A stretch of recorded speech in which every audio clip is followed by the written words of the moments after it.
say anything to announce his arrival, choosing to simply sit on the ground next to the younger boy. They sat in silence for a good few minutes, listening to the shrieks of scared students from the forest below. Didn't you want to play with them? Kōta asked. Not after being chased by your Aunt Aya all afternoon, Izuku chuckled. Guess that means you'll be fine playing with me. Both boys tensed up and turned toward the voice that asked that. To their surprise, there was a very large man standing behind them. He had short, spiky blonde hair that really reminded Izuku of someone he didn't want to think about, and what Izuku could only describe as an insane smile. His left eye was clearly a prosthetic. Kota's eyes widened as Izuku recognized who this man was. He had heard about this guy a couple years ago on the news, and again from Mandalay during his first day here. Muscular, Izuku grit his teeth. The student quickly grabbed Kōta with his right arm and fired his tether at a boulder several meters away, barely pulling away in time to dodge the big man's fist. Recognize me, huh? The villain sneered. Don't suppose this means you know some brat named Toko something. Bird head boy, I think. It's fine even if you don't, my other buddies might find him. Other buddies, Izuku whispered to himself. That meant this guy wasn't working alone. That wasn't good. He needed to contact the teachers, but he doubted this guy would give him the chance. And with Kōta here, he couldn't just up and run either. With a growl, he moved Kōta behind the boulder. Stay here. Kōta didn't respond, but didn't move from where Izuku put him. With a nod, Izuku rushed out to face Muscular. Oh, you're not gonna try running? The villain laughed. And not from you, Izuku growled as he drew his sword. Muscular saw this and laughed again as the muscles in his arm expanded to a grotesque proportion. Good. Let's do this. He swung his arm at Izuku, smirking as the student ducked under it. Before Izuku could move away, Muscular's other arm expanded and slammed Izuku against the nearby wall. The boy groaned in pain as Muscular moved to press his arm against Izuku, intending to use the wall to reduce Izuku to pulp. Muscular had no reason to doubt his success. While expanded like this, his muscles were dense as steel. Dense. Not hard. Muscular sneered as he pressed forward, but stopped when he didn't hear the screams and crunch of a dying child. Instead, he heard a wet cutting sound and began feeling pain in his arm. When was the last time he felt pain? He looked down and gasped as he noticed there were pieces flying away from where Izuku was supposed to be. It took a moment for him to realize those were pieces of his own arm that were flying away. Izuku was slashing away at high speed. Angered, Muscular expanded his arm further, but Izuku was cutting faster than Muscular could expand. Just die, you brat. Muscular yelled. In response, Izuku jumped away after cutting away a larger portion. Muscular roared in anger and lunged for Izuku. Izuku withdrew his sword and readied his palm. Muscular punched at him with his enlarged arm, but screamed and pulled back when it came into contact with Izuku's electrified palm. Then, to both their surprise, Muscular's arm muscles contracted back to their normal size. The villain growled and tried to expand his arm, but it just hung limp at his side. Look at that, Izuku laughed. It worked. I still have one arm, you little dash, Muscular yelled before being pelted by a strong jet of water to the back of his head. It knocked him off balance enough for Izuku to jump over his heavy arm and slap his left palm over Muscular's face. The villain screamed as red electricity arced across his body, contracting his other arm muscles and dropping him to his knees. After several seconds, the electricity ceased and Izuku hopped off the villain. Muscular stayed on his knees, rendered unconscious from the voltage. Izuku looked over to Kōta, whose arms were extended. Water quirk, he asked. When Kōta nodded, Izuku gave a huge smile. Awesome. Can you hand me my bag? Kōta gave a nervous nod as he tossed Izuku's bag over. He was in shock at just how quickly the man who killed his parents was dispatched. Izuku reached into his bag, pulled out a pair of quirk cuffs and, using the impressive strength of his prosthetic, essentially hung Muscular from a nearby tree using the cuffs. He won't be going anywhere for a while. We need to get back to sea camp. Kōta nodded and followed Izuku, the two of them running down the path. As they did, Izuku tapped at the buttons on his hand, activating the communicator and hoping Mandalay was still wearing her headset. Mandalay. Izuku yelled.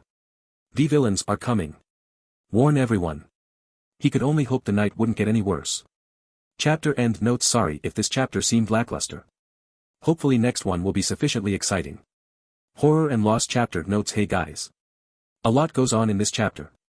Don't really got much to say beforehand. Enjoy. See the end of the chapter for more notes. The summer camp was a mess. The lodge itself was thankfully undamaged, but the area nearby looked like a battlefield. The ground was scarred up, there were some burn patches, and a horde of EMTs were treating the large number of wounded students. A lot of students appeared unharmed, but were unconscious. Several meters away were the villains that had been captured during the attack. One was unconscious with a hand-shaped burn on his face. Another was awake, and glaring at everyone. The last one looked like a bleeding, unconscious body bag. A bit further in the clearing was a large body covered in a bloody blanket. So many injured heroes and students, and only 3 villains had been captured, with 1 deceased. It was not a good night. Tsukachi walked through the group, the heavy feeling in his gut. He almost felt like a first responder after a typhoon. He was just glad no one was actually dead. After a couple minutes, he approached the wounded Mandalay. The heroine's arm was all bandaged up. Her nephew, Kota, was clinging to her leg and quietly crying. Mandalay, the detective called out as he approached. The heroine looked up at him, her expression weary and sorrowful. She wiped her eyes and stood up. "Hey, detective," she almost whispered. "Guess you need to know what happened, a few hours ago." Not long after the trial of courage began, Mandalay was with Eraserhead. She was supervising the failed students' remedial class. From Class 1A were Kirishima, Sato, Siro, and Kaminari. From Class 1B were Shishida Jiroda, who lost his brawl against Choji, and Subiraba Kozai, who succumbed to Midnight's gas. All students were bummed they couldn't participate in the game, but were handling it with dignity. That was good. What did worry her, though, was she was having trouble contacting Ragdoll. She knew her unofficial sister was trying to keep quiet in case any kids were close, but she was still worried. At least she still had contact with Pix and Tiger. As Aizawa regaled the failed students about where they went wrong during their exams, Vlad King stepped inside with a worried face. "Hey guys," he spoke as he held up his hand. "I was fueling up the buses for tomorrow's exercises and I found this attached to the gas cap for 1A's bus." In his hand was a small round device. Before Mandalay could say anything, her helmet phone started ringing. The ID came up as Midoriya. She gave a hum as she clicked the answer button. "Hey, Mido-M Mandalay." Izuku yelled, his voice full of worry. "The villains are coming. Warn everyone. WA villains." Mandalay screamed, getting the other heroes' attention. "What do you K Kota and I just beat muscular." He said there were more in the forest. They're looking for Tokoyami-kun. We're heading back to the lodge. Yuji gotta warn everyone. Will do. Get back here fast as you can. She clicked her phone off before turning to the remedial students. "Villains are attacking. You kids stay here. I'm gonna alert everyone and head out." "Mandalay." Aizawa grabbed her shoulder. "I need you to add something to your message." Around the same time. "Momo, we're weird, aren't we?" Ochako asked as she and her classmate walked through the forest. "Why do you say that?" Momo asked. "I mean," the Gravity Girl continued, "I've only read a handful of romance novels and manga, but in those the protagonist is usually some tall, muscly guy that gets the shorter girl. In our case, though, we're both taller than our boyfriends. Like, a lot taller. Would that be considered weird to most people?" There was a silence as Momo thought about Uraraka's words. A fair point, Momo conceded. But think of it this way. If our life was a manga, what if we're the protagonists? This gave Ochako pause. The 2 girls stopped walking and leaned against a tree to contemplate this before they noticed the air began to smell funny. "Do any of the 1B students have a scent quirk?" Uraraka asked. "No," Momo's eyes narrowed. As she said this, both girls saw a bank of purple gas flowing in their direction. The instant they saw it, Momo yanked her shirt up and spat out a pair of gas masks. The girls got the masks on mere moments before they heard Mandalay's telepathic scream. "Attention all students. There are villains in the forest. They are after Tokoyami-kun. Return to the lodge at once. If you encounter villains, avoid conflict if possible, but Aizawa has granted all UA students authorization to use their quirks in heroic action." "You heard the lady." Uraraka yelled as she picked up Momo and ran back down the path. Unfortunately, she was only able to take a few steps before the path in front of her exploded into blue flames. Before Ochako could really process what happened, she just leaped over the flames and rushed back down the path, avoiding any blue fireballs hurled in her direction. During the run, Momo generated a fire extinguisher and used that to put out any flames coming at them. They emerged from the forest a few minutes later, stepping into the clearing not far from the lodge. In doing so, they stepped into a battlefield. At the same time Ochako and Momo arrived at the clearing, Izuku fired his tether one last time, carrying himself and Kota to the lodge door. Aizawa was standing in the doorway. He took Kota from Izuku's arm as the two landed. There are more villains in the forest.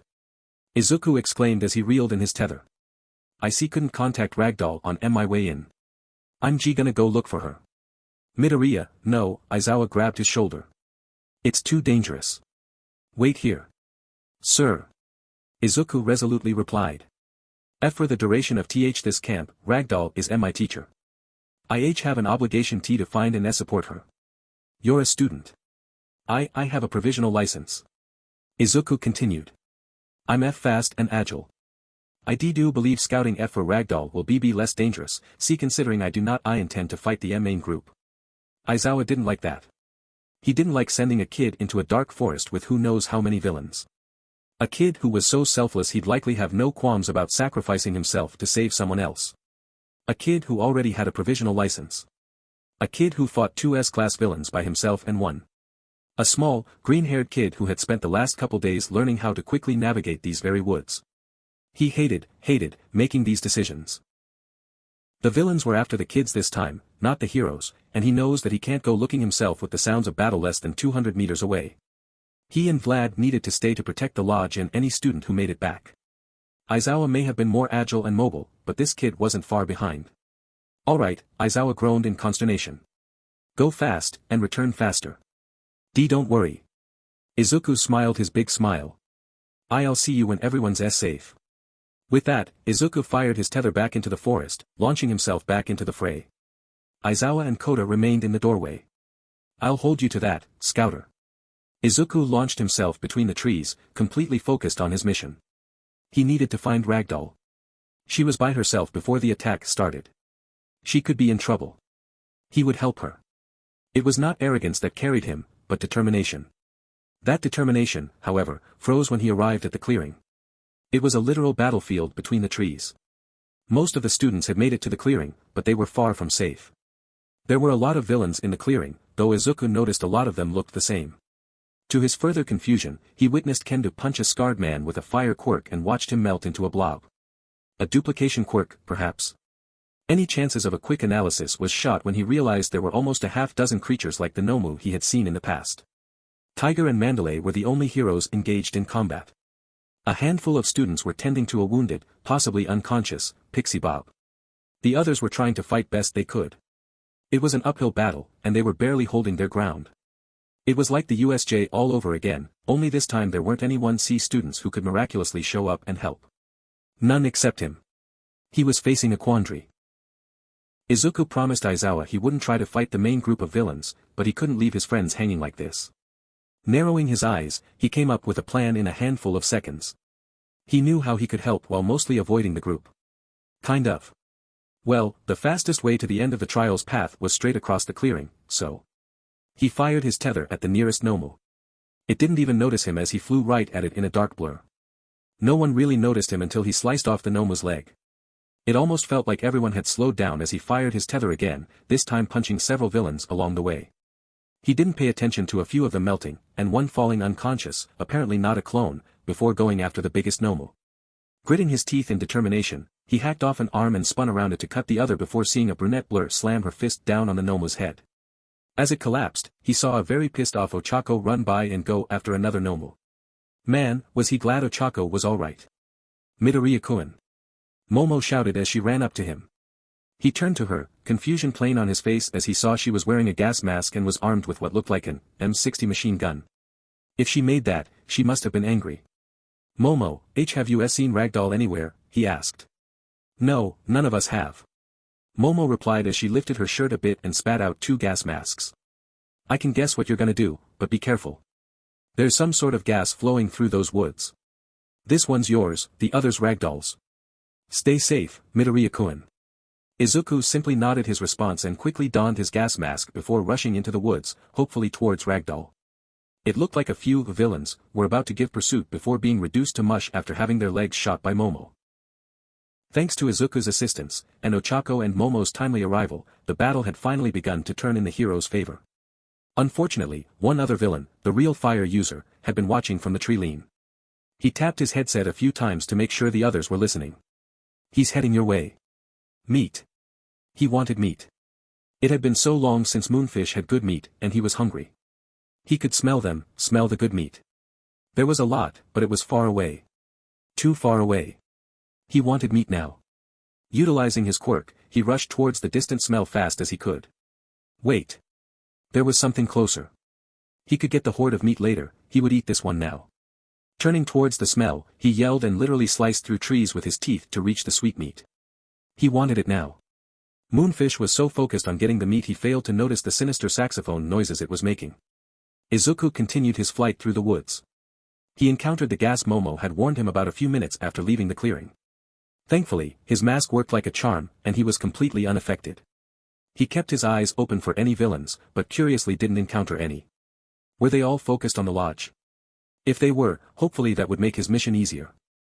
Ragdoll had told him the layout of the path for the trial of courage this afternoon, so he knew where she was supposed to be. There was a smaller clearing about half a kilometer into the woods, with a pond. Ragdoll would be sitting on a stump by the water's edge. It was nice, quiet, nothing. Izuku reached the clearing. Izuku reached the pond with the stump by the water's edge. And it was empty. Lying on the ground next to the stump was a metal box, spilling a bunch of small metals. The tokens she was supposed to give the students. She had been here. But she wasn't anymore. He failed. She was gone. The villains got her. She might very well be dead. In a mixture of dread, rage and agony, Izuku gave a pained scream that echoed through the forest. His scream was so intense he almost didn't notice someone drop from the trees and swing a knife at him. Almost. He jumped aside in time to avoid the knife that went through where his arm used to be. Drawing his arm blade, he saw the knife in question was held by a somewhat taller girl with gold hair and a pair of messy buns. Her yellow eyes looked at him gleefully, and while he couldn't see her mouth through her mask he could guess she was grinning. "Ah, you really are cute," she laughed as she casually spun her knife in her hand. "You'll be cuter once you get some red on you." She lunged for him again, faster than he expected. Rather than try to tether away, he opened his arm shield to block the knife. He was thankful May had upgraded his shield, too. Instead of a tiny buckler, his arm shield was more like a small tower shield now. It easily blocked the crazy girl's knife, giving Izuku the chance to draw one of the only knives he had on him to counter. "Why are you after Tito Koyami-kun?" Izuku yelled as he swung his knife at the girl. "Who knows," the girl giggled. "We were just told to grab him.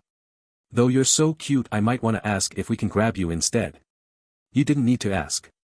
Izuku gasped and barely turned toward the second voice before his world went black. After Izuku's departure, the battle in the clearing turned towards the hero's favor.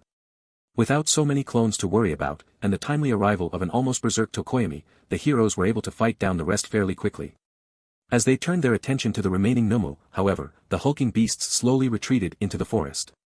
Everyone was confused when they just walked away, though Momo, aided by one of the kids from 1B, managed to get a tracker on one of them. The heroes needed to learn where these things were going. As the last beast disappeared into the woods, everyone heard a howl. It wasn't a wolf howl. Still tense from the battle, everyone got ready for another fight when they saw something literally come flying from the tree line. To everyone's shock, it landed not far from the corpse of the Nomu Ochako had smashed.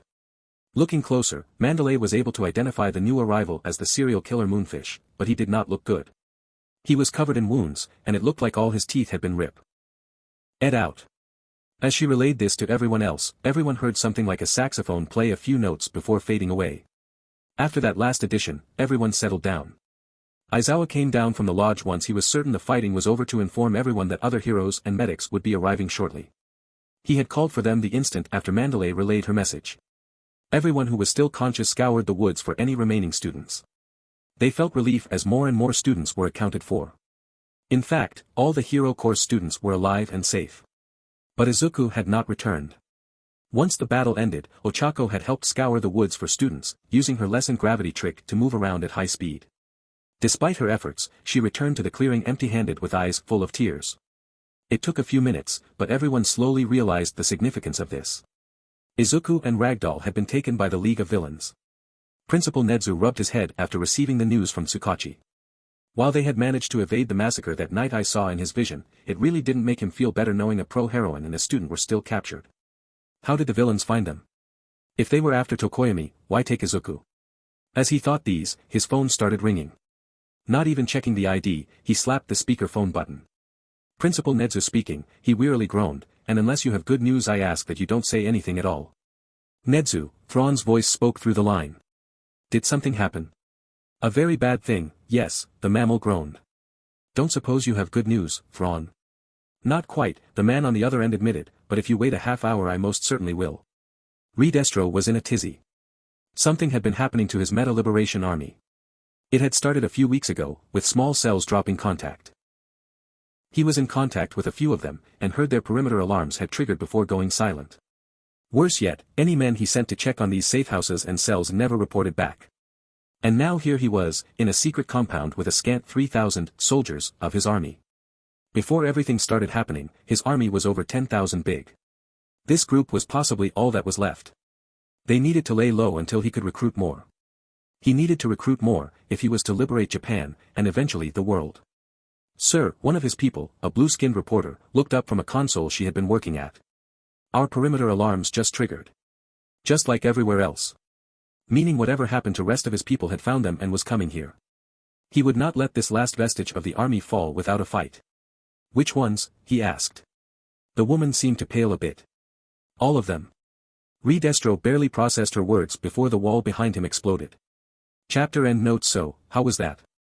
Got some good stuff mixed in with the heaps of bad.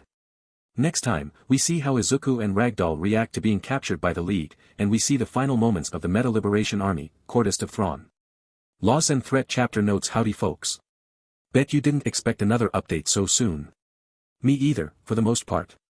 XD, we are swiftly approaching what I hope will be considered the master stroke of this fanfic, so you might be getting some faster updates for a while. Might. Depends on how things go. Now, go forth and read. See the end of the chapter for more notes. Redestro groaned as he felt something slap his face. What happened? Last thing he remembered was being in front of an exploding wall. As he slowly woke up, he could feel he was in a sitting position, with something wrapped tightly around his arms. When he finally opened his eyes, he was met with a horrifying sight. His compound had been taken. The place was swarming with soldiers, actual soldiers, armed with heavy rifles. Along with the soldiers, there were a fair few intimidating giant robots. Not like the mecha Japan had been talking about in the past, but more like mobile weapon platforms. Alongside those were a few soldiers with gigantism quirks, each holding a rifle the size of a bus. They were all bearing an emblem of a 10-pointed star inside a decagon. They looked more professional than his own army. Speaking of his own army, he could see the vast majority of his forces had been captured. A lot of them had clearly been shot down, and the rest had surrendered to the overwhelming power that had attacked them. There was no doubt these were the people who had been taking out their cells across Japan, and now they had conquered the Meta Liberation Army's last bastion. On your feet, one of the enemy soldiers ordered as he pulled Redestro up. Boss wants to talk to you. The soldier pulled, almost dragged, Redestro towards one of the giant robots. Standing at the feet of the robot was a group of soldiers, and among them was a tall man with blue skin and vibrant red eyes. He was dressed in a white uniform, and was holding a large lizard much the same way a man would hold a pet cat. As Redestro got closer, he could see and hear the man seem to be scolding the blue-skinned lady from his army, Chitose Kazuki. Redestro could clearly hear him say, "Imagine what my dear sister would think," before directing some soldiers to take her away. And here he is, the blue man smirked at Redestro. The man behind this army.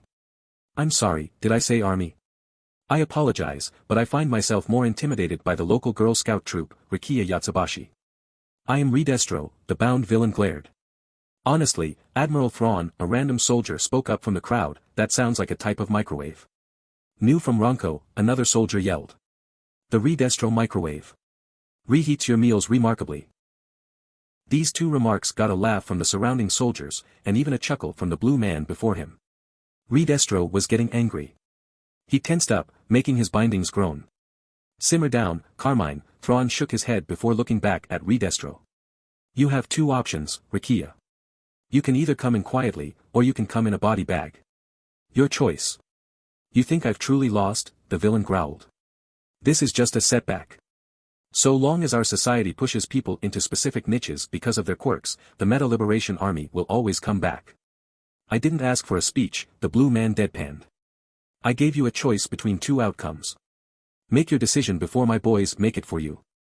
Here's my decision. Redestro screamed as he activated his quirk. The soldiers holding him quickly leaped away as the villain's body expanded and hardened. Thrawn watched with disinterest as Redestro towered above him, his mouth twisted in a condescending sneer as he waved his hand. Stress output burden.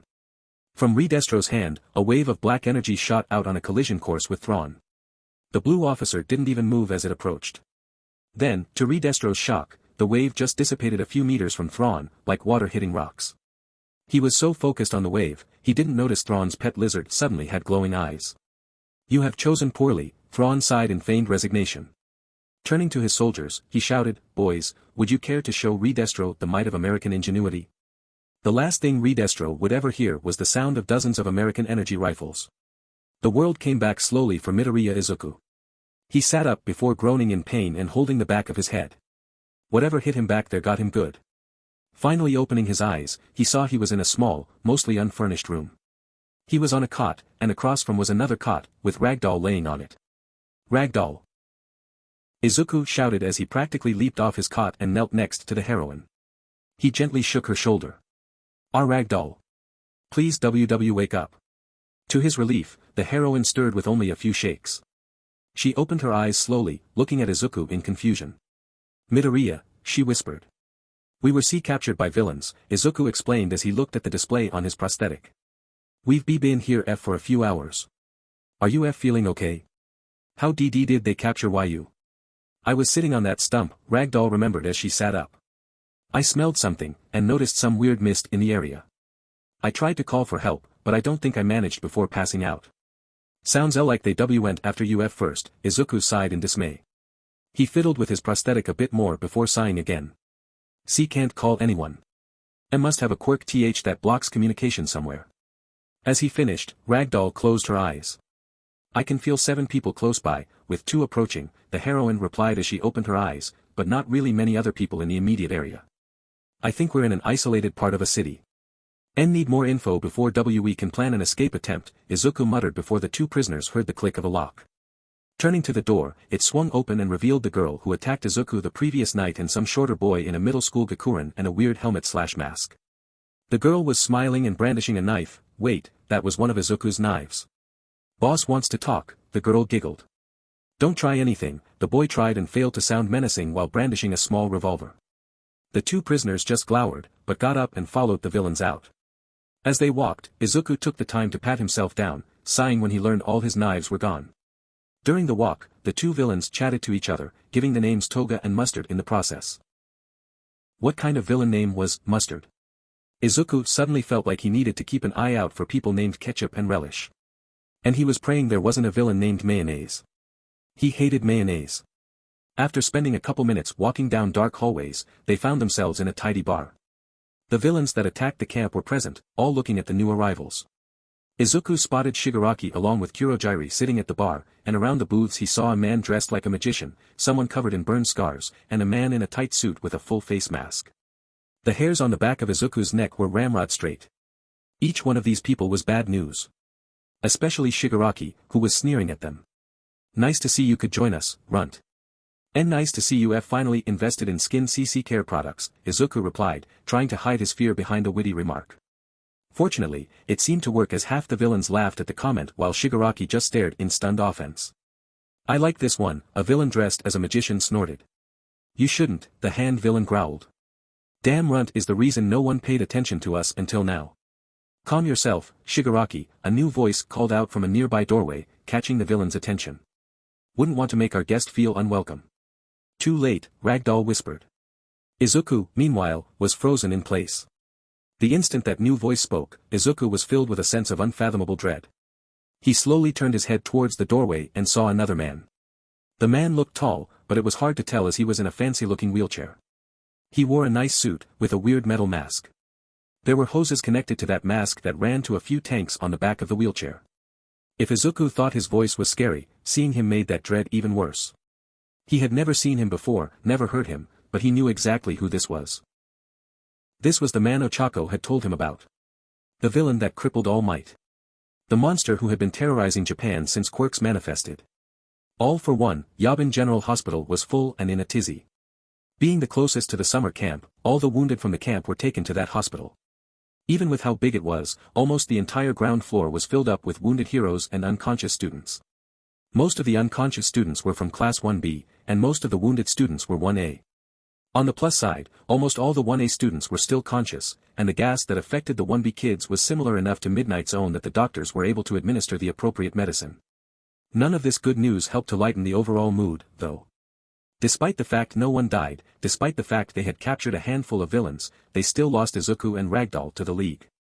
The conscious members of 1B were just as distraught as 1A, but none were more distraught than Ochako.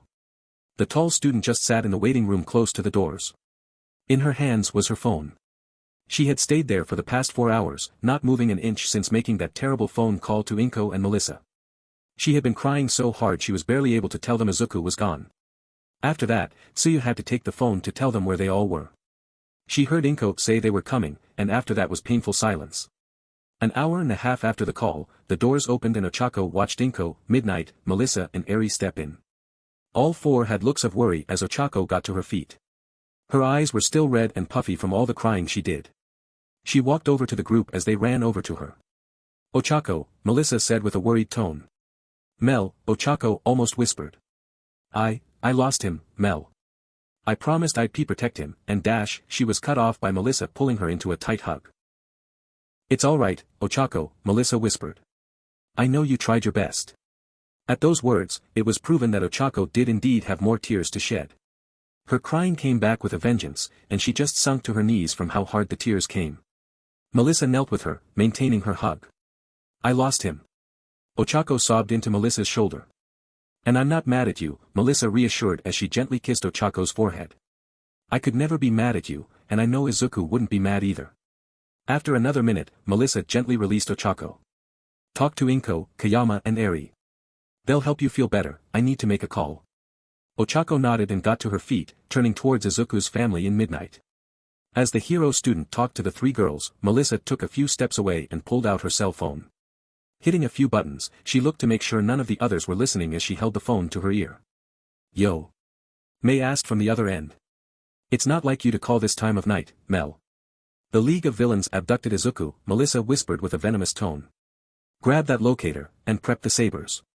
Izuku felt like he committed a grave error when he whispered those 3 words. The minute he uttered the name of the man before him, every villain in the bar was looking at him. Some in confusion, as though they had never heard the name before. 1 or 2 in shock, clearly not expecting Izuku to know that moniker. Shigaraki had a furious glare, but when didn't he? Most terrifying, though, was the pervasive cold feeling that emanated from the villain and seeped into Izuku's bones.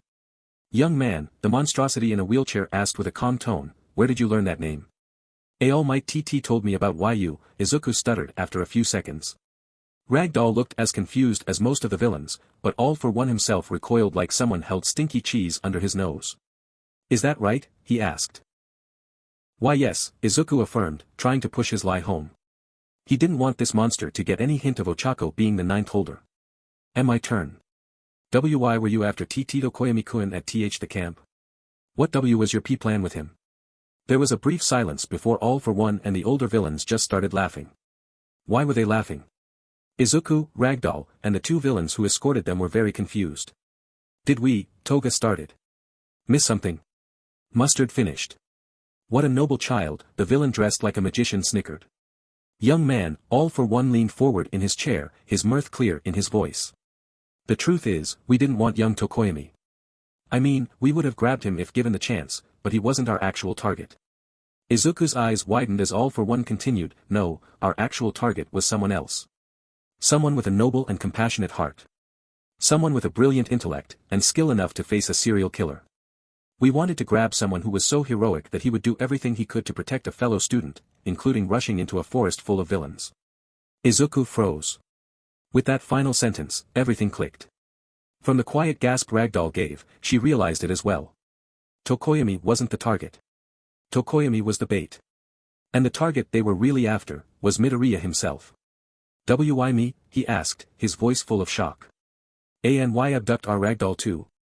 Because of your brilliance, the supervillain lauded, spreading his arms out. You have quite the head on your shoulders, young man, and I would love to poke around in there. As for Ragdoll, well, I am quite infatuated with her quirk. Thank you for reminding me of what else I came here for. He stretched out his hand. In under a second his fingers turned into black zigzag lines and shot at Ragdoll. The heroine gasped and turned to thunk. Everyone in the room was frozen in place. No one moved, no one seemed to breathe. In the under 3 seconds it took for All for One to extend his talons to steal Ragdoll's quirk, Izuku moved between the two and let his arm's shield catch the spines. His previous fear was gone, and his eyes shone with the same determination as when he was protecting Ida and Native from Stain. Good reflexes, boy, All for One admitted as he retracted his spines. I advise you move, though. I advise you listen, Izuku growled, while I present the T terms for our imprisonment. You think you get to dash, Shigaraki hissed as he stood up before Izuku gave an angry wordless shout. No one else tried saying anything. After a few seconds of silence, Izuku retracted his shield. Everyone watched as he slowly reached up to his prosthetic's upper arm. They watched in silence as he grabbed it and gave it a twist, resulting in a quiet click before he pulled the plating down towards the elbow. Everyone stared in wonder and curiosity at the tubes and cells of glowing red energy. What is that, young man? All for One asked. He couldn't see what everyone else was feeling, but he sure could feel it. Red matter, Izuku stated. Experimental energy SS source invented at UA. They're thinking of you using it to replace traditional P plasma cells. However it has a rather volatile problem I was informed of a while ago. Volatile? The scarred villain asked. If exposed to CC Class A or C quirk emissions, it detonates, Izuku stated, causing several members of the League to back away. Wait, that's why you didn't want me to disintegrate your arm at the mall. Shigaraki gasped. Before your little camping trip. See correct, Izuku nodded. With the amount of red M matter in my arm, detonation would vaporize everything in F15 meters, and engulf everything in 50 in a huge fireball. Izuku glared at All for One. It'll de-detonate if exposed to those kinds of emissions, or if I do this. Izuku twisted the metal sleeve he had pulled down, and everyone stared in shock as the red matter shone brighter and D made a high whine. Some villains actually fell over to get away from Izuku. Young man, All for One gasped, are you saying you would willingly kill everyone, including Ragdoll, to dash? Yes, Izuku growled, his voice full of determination. But I don't want to. So here's how it'll go. Ragdoll and IW will not attempt escape, we will not attempt to harm anyone. YU will not harm us, T try to remove her Q quirk, or try T to remove my arm. YU break the terms, Izuku twisted the metal sleeve, powering down the matter, before pulling it back up. You know what will happen. No one said anything for a good minute, everyone having their own feeling about the small green kid willing to kill an entire room of people with an exploding arm. Fine, All for One conceded. Lock them back up in their room. I would like to see Izuku in private later. Kurogiri, send me back. As Toga and Mustard, hesitantly, grabbed their prisoners and took them away, Kurogiri opened a portal for All for One to wheel himself back to his own room. The villain was quite unhappy with this turn of events, but he could work with it. He just needed to be patient. He had been alive for over 200 years. What's a few more hours to get what he wanted? Chapter end notes. Yeah, bet you didn't expect too much of what happened. XD also, Thrawn has Battletech mechs. Wanted to make a pick, but it flopped. Next chapter will be a bit of a tension breaker to help y'all lighten up after these past few chapters. Seriously, you will laugh.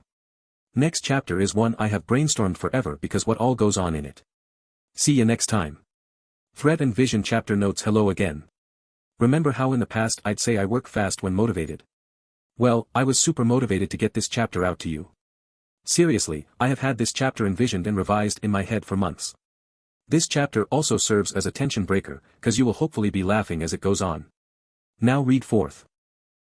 See the end of the chapter for more notes. It was the morning after the summer camp attack. The sky was mostly cloudy, the air cool with a light breeze. The hallmarks of a coming rain. Not that All for One could tell, since he was lacking eyes and currently underground.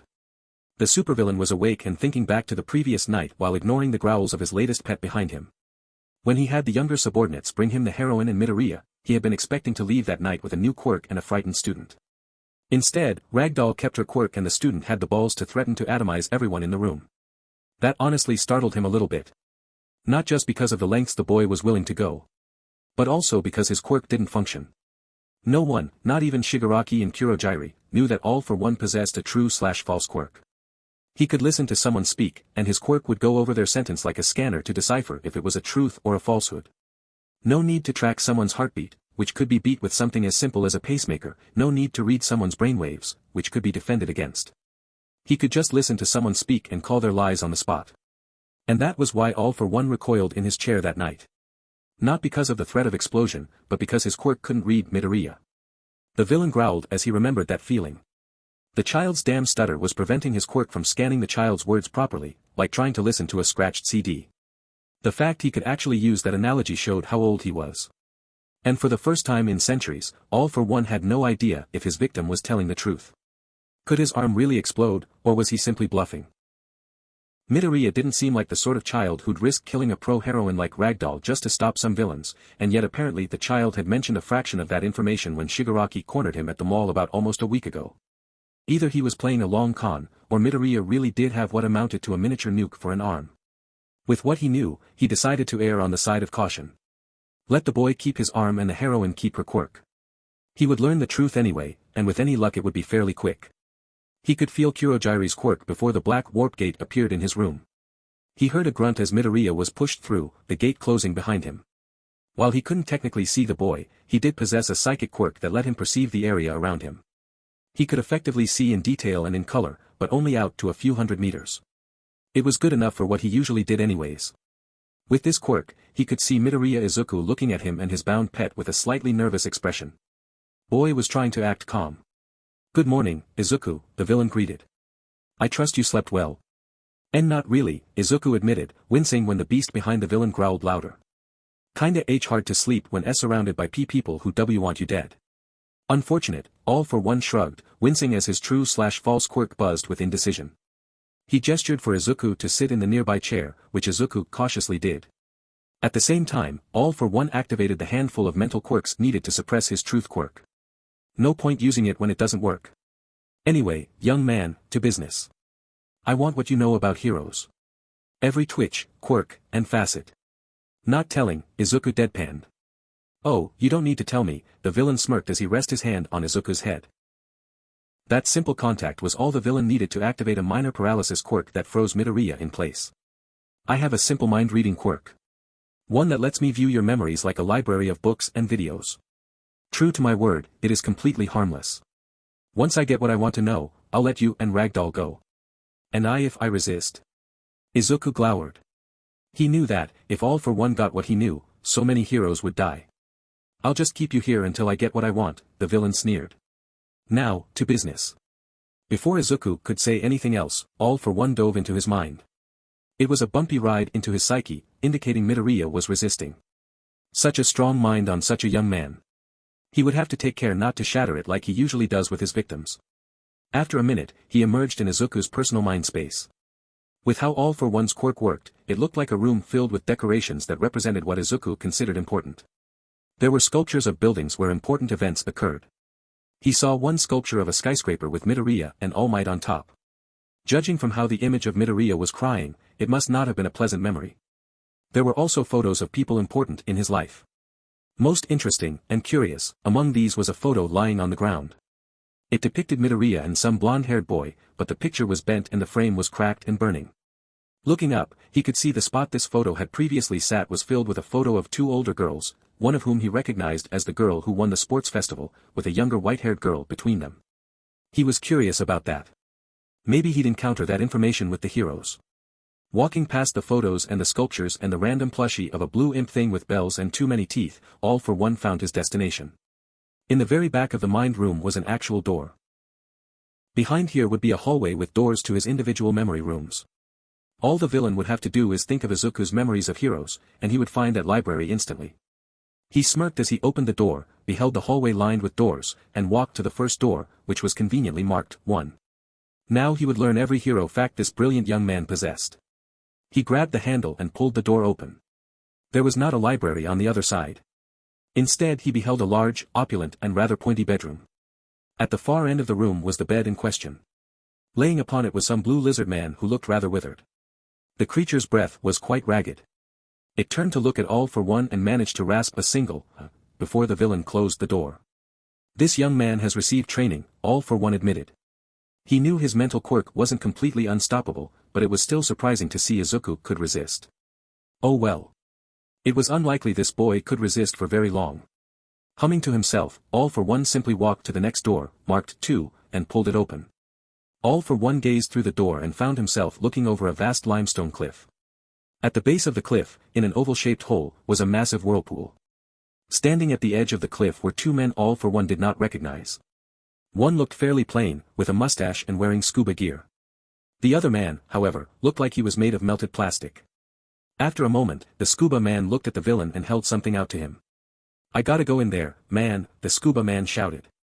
"Here, hold my wallet." All for one just shook his head and closed the door. Maybe this would take a bit longer than he thought. At Yabin General Hospital, students were being discharged with the sunrise. A lot of the 1B students were being kept a bit longer to make sure the toxins from the gas were fully gone, but 1A was fully released. Ochako exited with the Midoriyas, Midnight and Melissa. She had stopped crying last night, but was still depressed. She hadn't said anything since the previous night, choosing to simply stay in Melissa's embrace. She followed the group to a nearby outdoor diner so they could eat a decent breakfast before heading back to Mizutofu. Ochako ate her meal slowly, eyes down. Eri, sitting on Ochako's lap, wasn't much better. She missed her papa. As the group ate, there was a sudden commotion as a red blur appeared in front of Ochako. "There you are!" Kirishima shouted as he leaned on the table, startling everyone. "Listen, Ochako, he stopped when he realized Midnight was at the table as well. Uraraka-san, can we talk in private?" "Not in the mood, Kirishima-kun," Ochako sighed. Kirishima sighed before looking at the heroine. "Can you plug your ears, sensei?" Kirishima asked. "I need to tell her something, secret." "Just pretend I'm not here," Midnight shrugged. "I promise not to spill the beans about anything." Her student sighed and turned back to Ochako. "Uraraka-san, some of us are gonna try to get Midoriya-kun back." "What?" Ochako and Midnight shouted at the same time, startling the others again. "What do you mean?" Ochako asked, expressing more emotion than she had for the past 24 hours. "Yamamo managed to place a tracking device on one of those Noma things," the redhead explained. "She made a tracker for the heroes. She's agreed to make another one. A few of us are gonna get together outside the hospital in a few hours to go over things. We even got some 1B kids to help, too." Kirishima-kun, Midnight said with an authoritative tone as she gripped his shoulder, "What you're suggesting is crazy, dangerous, and definitely against the law." After a few tense moments, she gave a sinister smile. "You'll need more help." "Sensei, are you Melissa started. "I'm not technically in the hero group that's planning the rescue," Midnight stated as she leaned back, "but I am gonna be told when everything's ready. Grab your buddies, and let's head back to Mizutofu. I got a few more kids in mind to help." She internally smiled at the shocked expressions on her students' faces. She knew they expected her to shoot them down, but she wanted Izuku back just as much as they did. Who knew what those bastards were doing to Inko's son? All for one stood in front of the open door 21 with a face of utter confusion. Behind that door was an open expanse that went further than the eye could see. He couldn't see the ground, however, due to the sheer amount of walnuts covering it. To add to his confusion, the villain also saw more walnuts were raining from the empty sky. The level of nuts on the ground never increased, and none of the nuts exited the door. Uncertain what to make of it, he just closed the door and moved to door 22. Behind that one was a simple living room with what looked like half a dozen stuffed felt animals mingling about. A couple were watching TV, one was reading a book, and one that looked like a green frog was at the counter chopping vegetables. Suddenly, all for one noticed a large pair of eyes peering in through the window. The frog saw these eyes and gasped, pointing at them dramatically. "Look, everyone! Gonzo's coming through the window." The villain closed the door as the felt animals turned their attention to the newcomer. This had already taken longer than he expected. Far longer than even most heroes he had used this quirk on. Midoriya truly was a mountain of mental fortitude. The villain knew he would win, though. He always did. With that, he continued down the hall, to the next door. Door 26. This door contained a movie theater. All for one was impressed to see there was a centuries-old movie playing on the screen. To his amusement, there were two robots and a human sitting in the front row making jokes at the movie's cheesiness. If he weren't on a mission he might have tried to join them. Even with his task ahead of him, the villain was tempted to take a break to join them. Sadly, duty called, and he shut the door. Door 31. All for one opened this door and found himself looking out at an empty street at night. The lampposts were flickering, there were boxes and litter everywhere, and standing in the middle of the street was one man. Well, saying he was standing would be inaccurate. Rather, the man was dancing frantically to unheard music, his eyes shut with concentration. "Hello." All for one called out. "Can't stop now," the man shouted. "The weasels are closing in." All for one blinked at this announcement and looked around the road again, noting that there was literally no one else outside. Admitting this door held no clue to the library he was looking for, the villain shut it and moved on. Door 36. This door looked like it held promise. Opening it revealed a factory line. Perhaps it was a factory for the notebooks holding his knowledge. All for one leaned in the door to follow the line with his eyes. Unfortunately, looking at the end revealed this factory was dedicated to the creation of chocolate monkeys. Drat, All for One stated before closing the door. Door 42. All for One pulled this door open, only to be met with another door. The second door, however, was made of tarnished metal. He reached out to open this one too, only for it to suddenly open from the inside.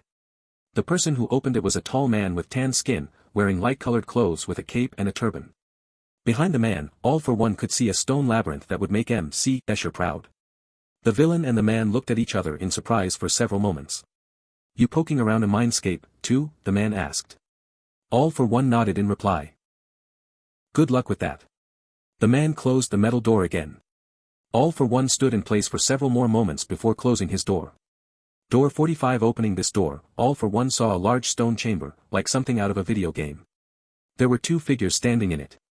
One was a somewhat short blonde man in green clothes with pointed ears. Standing a few meters away was a huge man with dark skin and vibrant red hair. The tall man was holding some sort of gold triangle charm and said something about it before the blonde man gave a shout and pulled a shotgun from out of nowhere. Whoa, the taller man shouted and flailed at the blonde man. Holy shit, you got a gun. Oh, I didn't know you had a gun. Here, take the Triforce. The man dropped the gold charm, which sounded like a coin, before walking away. Fuck this. Guns are dangerous. The blonde man watched the redhead walk away, keeping the shotgun pointed at him. Once the man left the room, the blonde elf turned to All for One with a wide smile. The villain found himself greatly unsettled and closed the door. Door 49, never gonna give you dash, slam. Back in Muzutafu, Principal Nedzu was sitting in his office with a chess set on his desk. In the office with him were Aizawa, All Might, Sir Night-Eye, Grand Moff Tarkin and their most recent guest, Thrawn. They had just finished hearing Thrawn explain what his group had been doing. To think the Meta Liberation Army was still around. All Might stated. They are not a problem anymore, the blue-skinned man pointed out. And with them gone, you can focus on your current dilemma. The League of Villains, Nedzu nodded. I admit, I had been caught off guard by them. He started moving different chess pieces around the board. I had increased security after Midoriya's encounter in the mall. Then I changed the location of the summer camp after Night-Eye's vision. The only way they could have figured out where the camp was is if they attached the tracker after the bus left the school. I think it happened when we fueled up, Aizawa pointed out. The bus had to refuel partway on the trip. Kaminari explained the woman who handled the gassing had blonde hair and blonde eyes with fangs, similar to some of the villain clones we dealt with at the camp. I looked up the fuel schedule, Nedzu added. The AI wasn't updated, but our staff told me they did refuel the bus early in the morning. The League has a villain with a warp gate quirk. He could have somehow used his quirk to siphon the gas from the tank. Yes, that makes sense. In other news, Night-Eye stepped forward. The tracking device created by Yayorozu Momo indicates the beast it's attached to is inside a warehouse in Kamino Ward. We're having a bit of trouble getting undercover cops to investigate the area, though. Could always hire a few vigilantes to do that for you, Thrawn pointed out. Upon seeing everyone's stiff expressions, the Blue American sighed. Right, I keep forgetting Japanese heroes despise vigilantes. It is a good idea, though, Taken admitted. I could see if I can spare a few investigators to find a vigilante or two willing to help. I think I remember hearing about some spinning individual working in that area. Have them look for a few blocks around, as well, Thrawn suggested. If this villain is indeed half as smart as you tell me he is, he won't have everything under the same roof. You think so? The number one hero asked. Think of it this way, Thrawn explained. In any military compound, the soldiers will sleep in one building while the heavy weapons, in this case the Gnomu creatures, are kept in a separate place that's close enough for quick retrieval but far enough away that hitting one structure won't affect the other. If we hit the warehouse and they only have the creatures there, the villains would escape. A smart idea, Nedzu said as he moved a knight to tip over a rook. Go along with that, Taken. The older detective nodded resolutely. As for everyone else, we have a press conference to rehearse for. When are we doing it? Aizawa groaned. We'll do it after we figure out where the villains are all located. Nedzu smirked. Yeah, he was forming a plan. All for One stood frozen in front of the current door. His hand hovered over the handle, almost touching it. His eyes lingered on the handle for a few seconds before moving up to look at the number on the door. 69. He knew Midoriya was a pure soul. He knew Midoriya was a kind, compassionate, and modest young man. But that didn't change the fact Midoriya was indeed a man. One who had spent his entire schooling in public schools, where jokes involving that particular number were somewhat commonplace. Part of All for One was dreading opening that door and seeing something raunchy. On the other hand, chances were Midoriya knew he would hesitate at that number. He might allow the library to be behind that door. If that was the case and All for One skipped it, he wouldn't encounter it until his second attempt. With how his quirk worked, he could not backtrack to a previous door. He could only go forward. With that fact in place, All for One took a breath and yanked the door open. Whoa! The room beyond was bright pink and hazy. In the middle of the room was a single, large bed.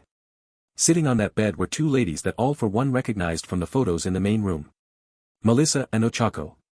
They were both staring at him with hearts in their eyes. They were also both wearing revealing negligee, but thankfully the villain didn't see anything thanks to the existence of conveniently placed objects. In this case, said objects were floating bowls of katsudon. As All for One was frozen in shock, the girl he recognized as Melissa gave him a wide smile. Era, Midoriya-kyun, All for One slammed the door shut before anything else could occur. Honestly, he didn't know why he expected anything else. The villain took a breath to compose himself before moving to the next door. Door 72 still reeling from 3 doors prior, All for One slowly pulled this door open. Beyond the threshold was a dark expanse, like a cave. Around 10 meters in he saw something glowing, but he was too far away to see what it was. With the placement of the light, however, he could see there was something else in there. Knowing he technically had access to all his quirks in this space, All for One summoned a globe of brilliant light to illuminate the chamber. He froze when he discovered the other thing inside that chamber was a massive skeleton monster. It wasn't moving at him, but rather slowly nodded its skull up and down. The lit object was resting right underneath its jaw. The object had to be a trap. Feeling said object had nothing to do with Izuku's mental library, the villain decided to nope right out of there and closed the door. All for One stood in front of the open door 77 chuckling. Inside the room was a dancing fat man with a bad tooth and tiny hands. The villain laughed at both the person and the song. Not only was the song comprised of the same 2 words shouted over and over, but he had encountered that same song almost a dozen doors back, though that time it was set to a fat 2D rabbit plodding around a dark expanse. The fact the song was repeating meant Izuku's resolve was finally weakening. Good thing, too. The villain had been in here for hours. If All for One encountered any sort of mental shock at this point, he would be ejected from Izuku's mind. Shutting this door, he moved to open door 78, and grinned wide. He found not a library, but a space like a warehouse. There were books and boxes and folders, all arranged alphabetically, and he saw the nearest shelf was labeled All Might. He found it. Stepping inside that space, All for One could smell the knowledge in there. Oh yes, he would have fun browsing all these shelves. All these books and boxes containing details about every hero Izuku had ever analyzed. More than enough information for All for One to conceive ways to exploit or kill them. As he stepped inside, he came to a screeching halt. There, laying by itself just before the All Might shelf, was a small binder. A binder with his title on it. Did Izuku already attempt an analysis on him? He knew All Might told the boy about him, he didn't know why though, since the boy clearly wasn't his successor, but he was curious what the boy thought about him. Deciding to indulge his curiosity, the villain grabbed the binder and opened it. To his surprise, it didn't list any fact or theories. It held a single piece of paper with a single sentence written on it. I guess you've never seen this movie. After reading this sentence, the villain realized he wasn't alone in this mind space. Something else was running in his direction. He turned in time to see something large with a lot of teeth come barreling at him. Before he could even try to repel it, the creature slammed into him, giving him a mental shock. All for One screamed as he was knocked out of Izuku's mind space. The greenette boy just fell to the ground, taking deep breaths to recover from the mental exertion. All for One himself was also taking deep breaths and coughing. His coughs were loud enough that he didn't even notice his new pet positively screaming from the frame it was trapped inside. He did not expect that at all. Who would have thought a quirkless kid would have the mental fortitude needed to hold back his probing until he could be expelled? He looked around the room, seeing Kurogiri was present along with the flamethrower Dabi, like he had arranged for earlier. Looking down at the coughing boy, the villain grit his teeth.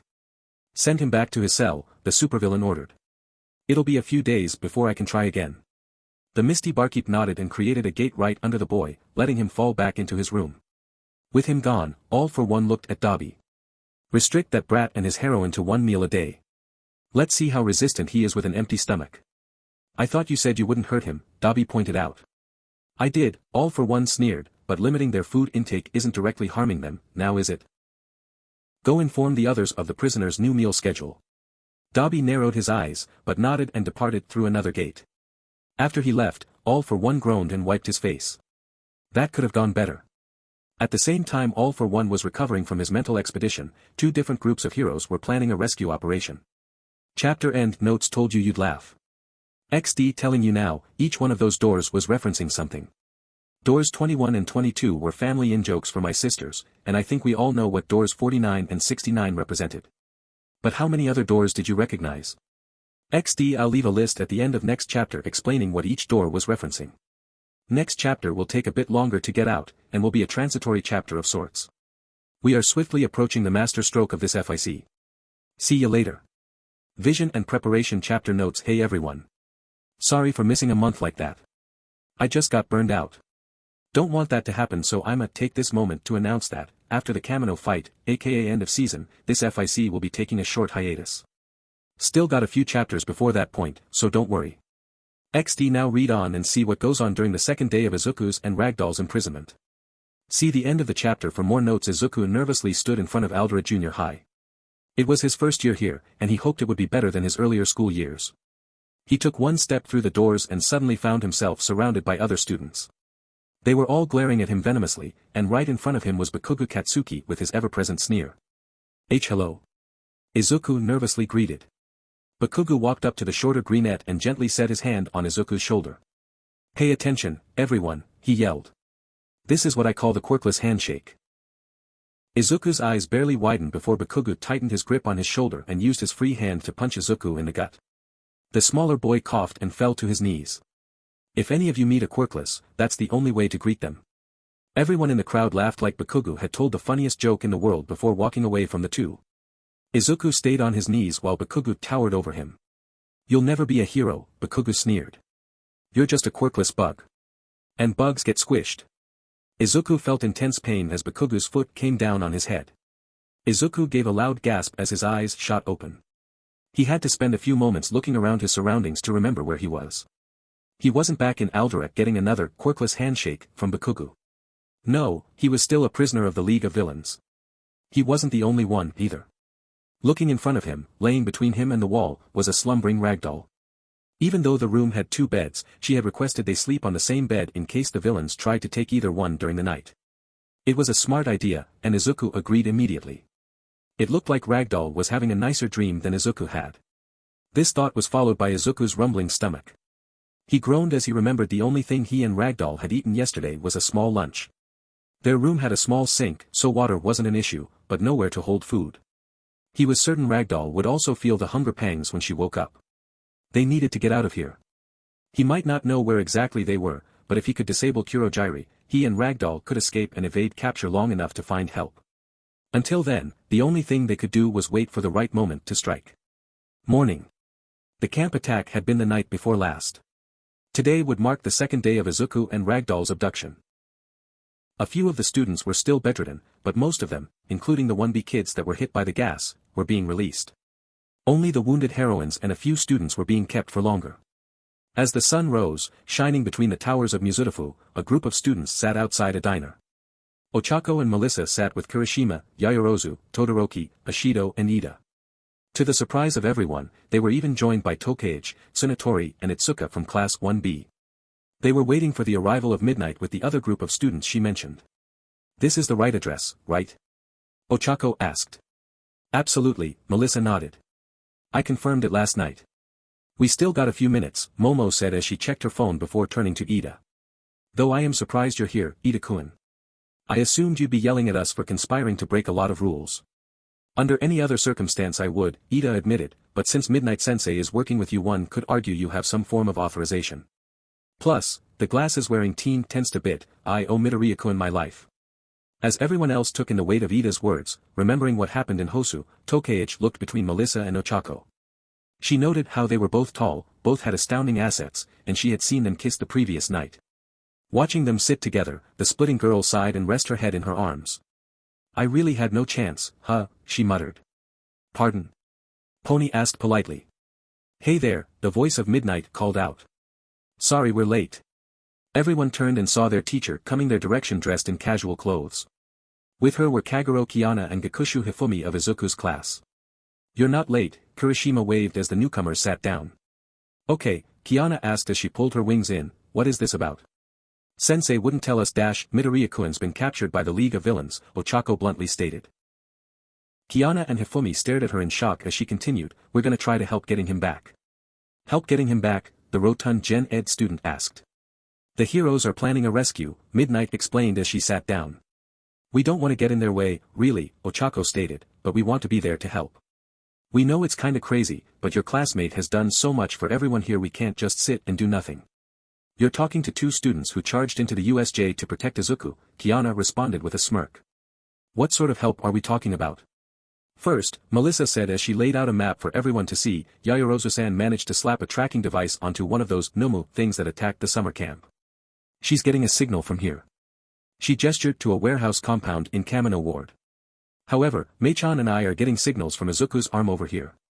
She moved her finger to point to a place close to 5 kilometers from the warehouses. She's talking to the principal about this to make sure the heroes know about both locations. We're thinking of splitting into 2 groups to look at both places, Ochako continued. We know they have an annoying portal guy, so one team's gonna head to these warehouses in case they warp Izuku over there. If the heroes manage to rescue him and Ragdoll, fine. But if they got their hands full, we can swoop in and help pull Izuku and Ragdoll away to safety. Swooping is bad, Pony snickered in English. Not now, Pony, Tokeichi hissed. A sound strategy, Midnight nodded.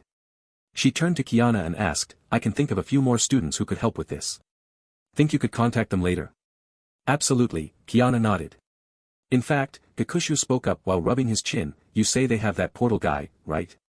Maybe we can actually use that to our advantage. Nedzu watched as Hatsum left his office with the rest of the heroes. She had just informed them of where Izuku was located, or at least his arm, and they were leaving to get things arranged. The mammal let out a breath as he leaned back in his chair. His anger had been at stage 1, bristling the entire meeting, and having some time to himself would help calm him down. Despite the extra work, that was just the break they needed. Tomorrow night would be the press conference. Tomorrow night would be the rescue. They would get back Ragdoll. They would get back. His a knock on the door shook him from his thoughts. Hitting the button on his desk to open the door, he was surprised to see Eri walk in. Even more surprising, she was by herself. Eri, the principal asked as he slid off his chair and approached the silent child. Is something wrong? Where's Inko-san? Grandma's waiting outside, Eri whispered. This was progress. According to Melissa and Inko, Eri hadn't said a word since she heard Izuku was kidnapped. As Nedzu got closer, he could see her eyes were watering a bit. What is it, Eri? Nedzu whispered, feeling a hint of worry. Eri didn't respond at first. After a moment, though, she rushed forward and hugged Nedzu tight, burying her face in his shoulder. The mammal was surprised at the sudden contact, but that surprise was shoved aside when he felt his shoulder getting wet. Eri? Please, Eri whispered.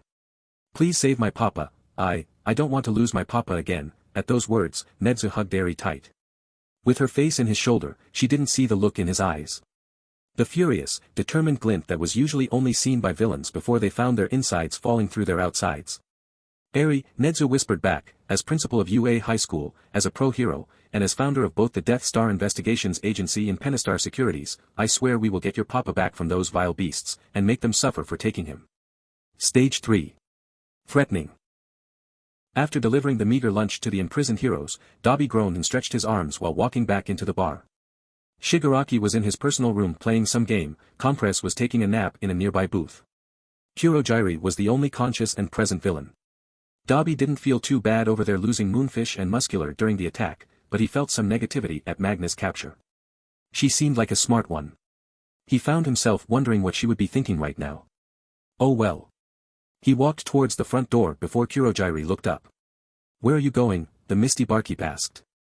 Just taking a walk, the pyromancer answered. Don't you think it's a little dangerous for you? Kurojairi deadpanned. Seriously? Dabi growled. You let Gas Boy and Blood Girl go out together whenever they want, and you're getting mad at me for going by myself? I just need some fresh air, won't be gone long. Dabi stepped out before Kurojairi could reply. Dabi walked down the street at a brisk pace. The temperature wasn't too bad, though the humidity left a bit to be desired. There weren't too many people around, which thankfully reduced his chances of being recognized. True, he didn't really get seen during the camp attack, but the risk did exist and he couldn't afford to get attacked or anything. About 2 blocks from the bar, Murphy's Law kicked in, and Dobby found himself being yanked into an alleyway. After being slammed and pinned to a wall, he was about to retaliate with his flames before a small blade dug into the concrete next to his head. Dobby froze for a few seconds before turning his head to see who had attacked him. He was met with the angry gaze of some scaly man with long green hair that had some pinkish spots in it. Either this man had weird hair or he was using a cheap dye. His outfit was comprised of leather and denim, and the blade next to Dobby's head was tied to the man's wrist. "The fuck are you?" Dobby asked. "Name Spinner," the lizard man growled while pushing Dobby's head back into the wall. "And you just came out of a very interesting establishment. I know a few people who would like to say a few things. Gonna come in quietly?" "What are you, a cop?" "I'm working for M right now," Spinner growled. "Now answer my question." "What luck?" Dobby chuckled. "Are there any nearby? I want to talk to them, but I gotta be quick." "What do you mean?" Spinner asked as his blade moved closer to Dobby's cheek. "I want to sell out the League of Villains," the burned man bluntly replied. "What? You want to help save Scouter and Ragdoll, right?" Dobby asked. "So do I. I got information on all the members, and I want to spill." "You're awfully forward with that," Spinner's eyes narrowed. "I joined the League to help bring down the sort of society that let a man like Endeavor stay in power for long as he did," Dobby admitted. "I didn't join to let some potato-headed psychopath torture a kid." Dobby especially didn't like how All for One was basically starving Izuku and Ragdoll. Reminded him of his own time back home with his thoughts were interrupted by Spinner pushing his knife into Dobby's face. "You're torturing Scouter," Spinner yelled. "I'm not, but the boss is. Look, just take me to the cops and I'll say what I know." Spinner glared for a bit longer before removing his blade from the wall. "No tricks," Spinner said as he moved his blade to Dobby's side. "You try anything, I'll kill you." Dobby just nodded and let Spinner haul him down the alley towards a random waiting officer. It was evening, now. Izuku and Ragdoll were sitting on their bed. They had spent the entire day in their cell. The only person who had come to do anything was Dobby, who was dropping off the meager scraps that passed for a meal. They had passed the time whispering to each other. They could see there were no cameras, but were unsure if their room was bugged. Every once in a while, Izuku would attempt to make a call with his arm, only for the call to fail. As they were about to lay down for the night, they heard activity from outside. Izuku moved between Ragdoll and the door. He might have been the younger of the two, but he was the only one who still had his weapons. He didn't draw his sword, but he positioned his hand for a quick draw if he needed to. His expression remained cold when he saw Mustard and Toga enter the room. They stayed close to the door as Mustard, his hands in his coat, pushed it closed behind them. The hero and student watched as Mustard peered back through the hole in the door, presumably to make sure no one else was there. What were they planning? "All clear," Mustard whispered. In an instant, Toga was lifting her cardigan. There was a half-second of worry that morphed to confusion when they saw Toga had hidden a couple bags of fast food under her cardigan. Mustard, meanwhile, pulled his hands from his coat to reveal he was holding a pair of large sodas. Izuku stayed on guard as the two teens approached them. "We didn't know what you liked," Toga whispered as she held out a bag to each of them, "so we just got you bacon burgers and fries." "And Sprites," Mustard added as he set the cups on the nearby table. "What are you planning?" Ragdoll asked. "We're planning on helping you out of here," Toga replied. "Toga-san and I don't really like how things are going here," the masked boy explained. "The older villains lied to us about who to target at the camp, ignored us when we asked why, and are basically starving you for information. None of that sits well with us. And I suck people dry, so that means something," the female villain finished as she handed Ragdoll and Izuku their burgers. "Eat quick, we can't leave any evidence here." The non-villains were hesitant, thinking this could be another trick, but their hunger won, and they accepted the meals. "How exactly do you plan to help us out?" Ragdoll asked as she and Izuku bit into the burgers, each tasting like manna from heaven. "Our fire buddy, Dobby," Mustard explained, turned himself into the cops this afternoon. He's probably spilled everything he knows by now. It'll only be a matter of time before heroes and cops raid the place. When that happens, we'll try to sneak you both away from the action. I can't give your knives back just yet, Toga looked at Izuku, but when things go down I'll try to get them to you. We're thankful for the food, Izuku whispered, but how can we be sure we can really trust you? You can't, the girl replied. Not yet, anyways. Just trust us when the raid happens. Now eat. The two villains sat against the door, waiting for the heroine and student to finish their meals. I appreciate you taking the time to let me meet you. Nedzu bowed politely to his hosts as he stepped into the Moroboshi household. It was an old-fashioned house, but nowhere near as dry and empty as the Todoroki household had been the one time he visited prior to Endeavor's arrest. He sat on the couch across from the Moroboshi matriarch and her husband. Looking between the platinum-blonde woman and her dark-haired husband, it was clear which parent Ayam took after more. Said daughter was also across from Nedzu, sitting on the opposite side of the couch from her dad. I assume your reason for visiting is important? Mama Moroboshi asked. And very dire, Nedzu replied with none of his usual cheer. You've heard about the summer camp attack, no doubt. And how one of the pussycats and a hero student were abducted, Papa Moroboshi nodded. Not quite a hero student, Nedzu admitted. The one who was abducted was your daughter's classmate, Midoriya Izuku. What? Ayam shrieked, her voice full of worry. She was close to standing up before her mother gently grabbed her shoulder. The two shared a silent look before Ayam slowly sat back down. We're going to launch a raid to get them both back tomorrow night, Nedzu explained, and based on what we've heard about the opposition, we're going to need every advantage we can get. He focused on the woman in front of him. As Moroboshi Adaru, your younger brother, was a student of mine, he informed me of a certain talent your family possesses. I thought you already knew we're a ninja clan working for the government, the matriarch stated. I knew that already, the principal nodded, and you have my word I will not spread that information. No, he informed me of a different talent. Something your family only developed within the past 200 years. There was a brief silence before the woman's eyes widened. She knew what he was referring to. Moroboshi Chihiro, we need the Howl of Winter. Chapter end notes. Yeah, things are gonna go down. It honestly wounds me how literally no one noticed the absence of Spinner among the League of Villains. Since Stain never gave his speech, and Spinner didn't have a reputation in the underground, he never got scouted for the League. Instead, he was inspired by Scouter and became a vigilante. Though what he could as a vigilante if he doesn't use a quirk. XD. And as I promised, a list explaining all the references behind Izuku's mental doors from last chapter. 1. The Skeksis Emperor from the original Dark Crystal movie. 2. Action League Now, from the old Nickelodeon show, Kablum. The two in question were Meltman and Stinky Diver, and the cliff was emulating the toilets Diver always jumps into, assuming someone is there to hold his wallet. 21. A family in-joke. Years ago I was playing a Christmas trivia game with my family but wasn't paying attention at one point, so I answered a question with walnuts. 22. While referencing the Muppets, this is also another family in-joke. This time we were watching an old cheesy movie involving a guy who got hypnotized by aliens that had big eyes. Any time they pressed their control over the guy, we'd see a huge pair of eyes flying towards the camera. The first time it occurred in the movie, the eyes came in through an open window. I said, Gonzo's coming through the window, and it got a laugh out of everyone. 26. Mystery Science Theater 3000. If you guys ain't seen that, they got full episodes on YouTube. Go edumacate yourselves. 31. This door was referencing a random NPC from the Shadowrun video game for the Super Nintendo.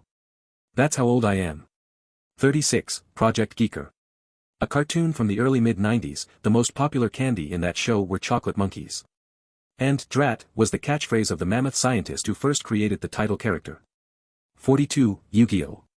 Specifically Shoddy poking around in the Pharaoh's mind maze.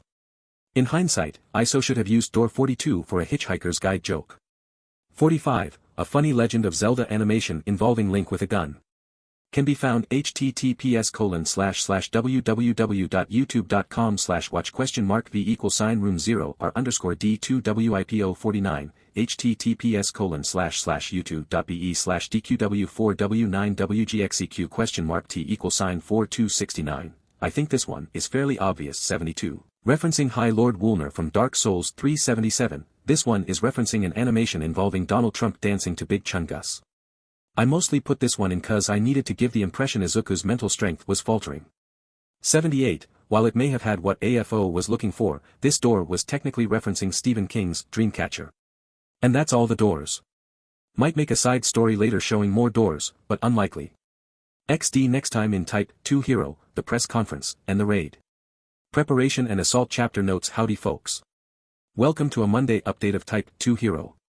Just the way to start your week, XD. This chapter is mostly the press conference and everyone getting into position, but I hope you still find it enjoyable. See the end of the chapter for more notes. 3 days. Izuku and Ragdoll had been in villain hands for 3 days. It was time to get them back. As the sun began to set on that third day, a large group of students assembled close to the UA gates. They were Uraraka, Ida, Todoroki, Yayorozu, Kurishima, Ashido, Tokage, Pony and Itsuka. Standing inside the grounds were several members from both hero course classes and Melissa. Gakushu, Kagero, Gorogoro, Asano, Choji, Katsura, Oyiniko and Sanada will meet you all at the station, Melissa explained. Inko and Midnight are gonna keep Eri distracted. You all remember the plan, right? I still think you guys are crazy, Karo, Tsuyu stated, but I guess with enough of you, there's a chance. Midoriya's done so much for both our classes, Itsuka said. He could have just stayed with his own class and helped them, but he did everything he could to help us develop our quirks, and he fought alongside us multiple times. We owe it to him to at least try to get him out of there. We have our plans, Momo replied. With any luck, we won't even meet any villains. With the best luck, we'll just be there to watch as the heroes save the day. But if there's any chance they'll need help, Ida declared, we'll be there. Ochako nodded her agreement at Ida's words, and was about to add her own piece before Melissa walked up to her. The older girl stared at the taller hero student for a few moments before grabbing her and pulling her down into a tight hug. There was another moment before Ochako hugged her back. You both come back, you hear me? Melissa whispered. Both of you, alive. I promise, Ochako whispered back.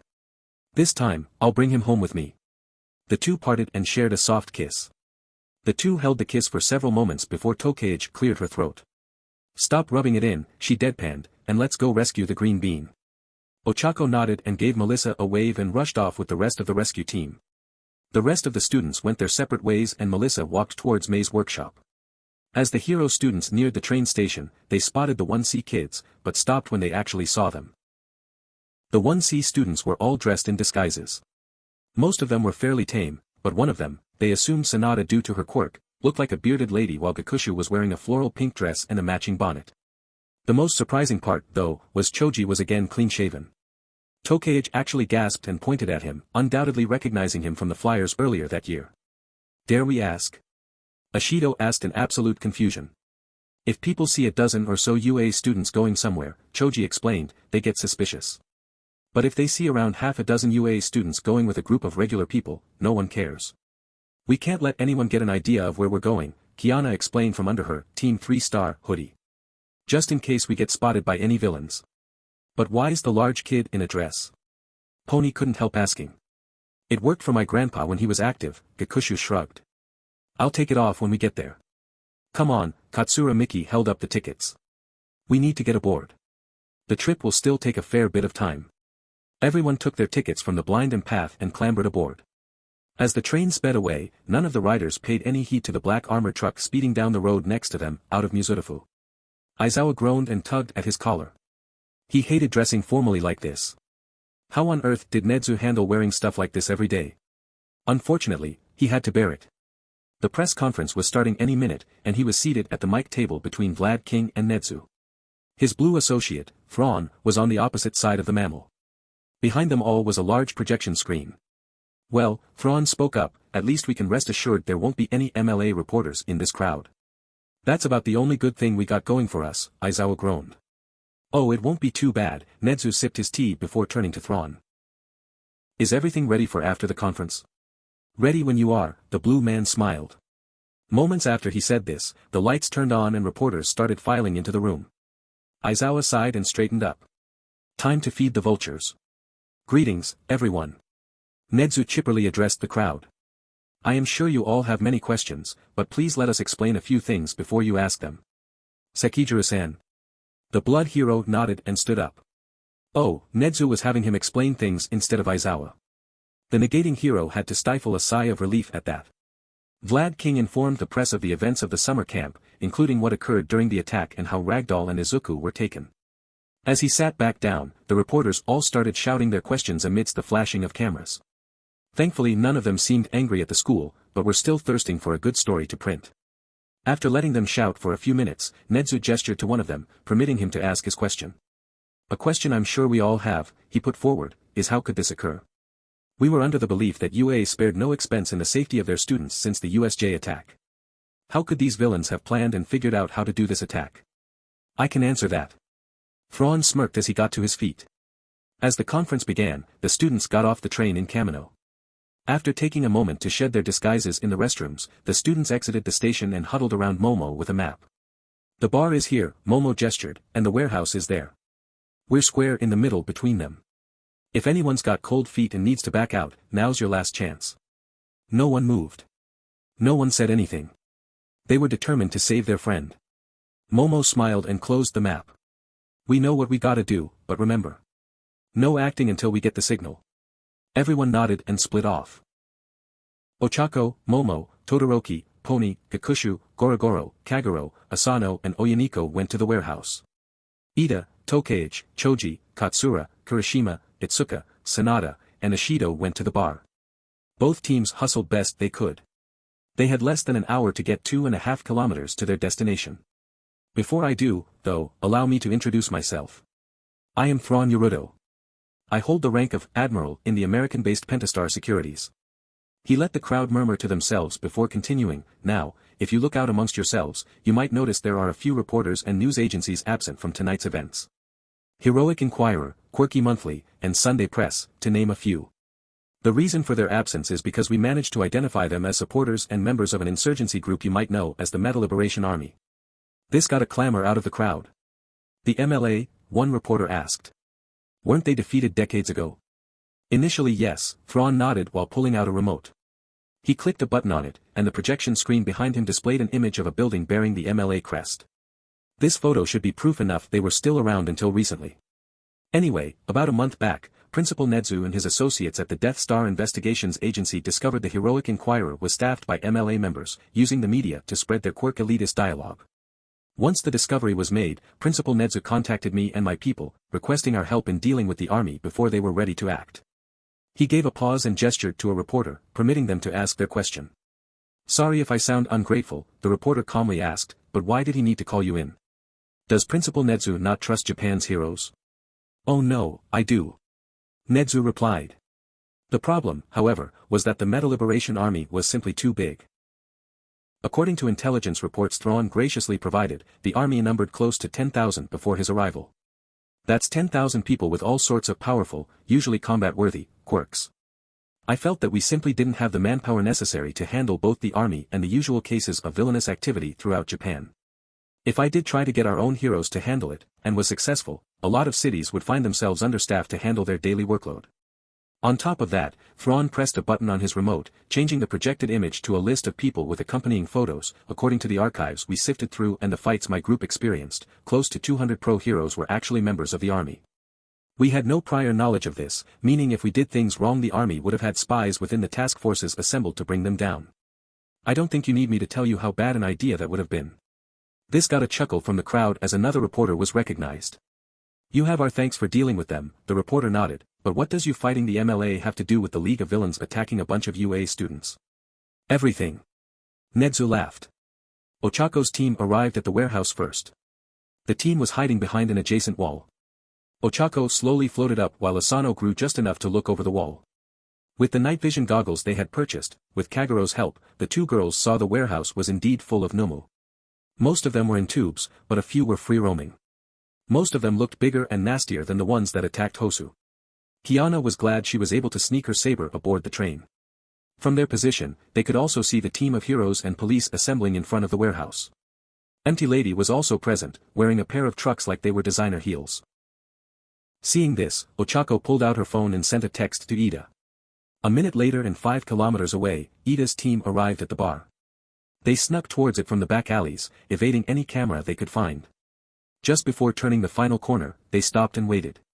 Tokage floated her head high up and peered around the corner. Sure enough, right above the back door was a security camera. It didn't see her since her head was higher up, so she pulled it back and reattached. Ida took out his phone and sent a reply text to Ochako. At the same time, a black armored truck pulled up to an office tower 1.5 kilometers away from the warehouse. A single person disembarked before the truck drove off. This person wore a thick cloak, the same sort one would wear in cold weather. The hood was pulled up, and the lower half of their face was covered in a black mask. Under the cloak, their clothes resembled military fatigues with metal knee-high boots. In their hands was a large black case. The person walked around the office building until they were in an alley, mostly hidden from the street. Looking around to make sure no one was seeing them, the figure leaned down and hit a few buttons on the side of their boots. A quiet hum started as they stood back up and jumped.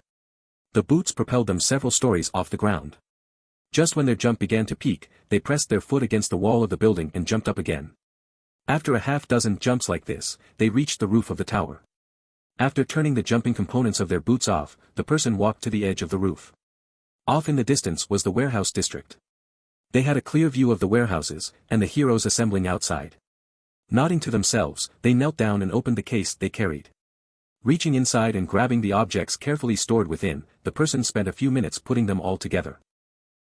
As they did, they got a ping in their headset from the driver of the armored truck, letting them know they were in position as well. When they were done, they held a black rifle that was longer than they were tall. They knelt by the wall, aiming the rifle at the warehouses. Now everyone was waiting for the signal. You see, Nedzu explained to the reporters, while Admiral Thrawn brought his own troopers. To handle the MLA, there was still a lot he needed help with. Intelligence on certain geographical points, places they could rest, all sorts of resources to handle the insurrectionists. I now consider it an error on my part, but as the League of Villains hadn't acted since the USJ attack, I had assumed they would spend more time rebuilding their numbers to be more like what they had prior to that attack. As such, I felt it was safe to put more of my resources and focus towards aiding our Pentastar friends in their endeavors. But you still spent some thought on their actions, another reporter spoke up. I mean, we received information that you changed the location of the summer camp this year in anticipation of the League. That is correct for the most part, Nedzu nodded. You see, one of the heroes who has graciously aided me in certain works has a precognitive quirk. They used it on a young girl associated with the kidnapped student and saw that, had we not changed locations, the attack on the summer camp could have been a lot more grievous. When we changed the location, we assumed to have thwarted the attack entirely. Unfortunately, that was not the case. At these words, Vlad King stood up and raised a clear bag with a small device in it. Through machinations involving the League's warping member, Sekijuru explained, they were able to force one of the buses to make an emergency stop to refuel. Somehow they were able to figure out ahead of time what off-campus gas stations UA uses to refuel their buses, and managed to take over one of them. During the refueling, they stuck this device to the gas cap. Inspection has revealed this to be a tracking device.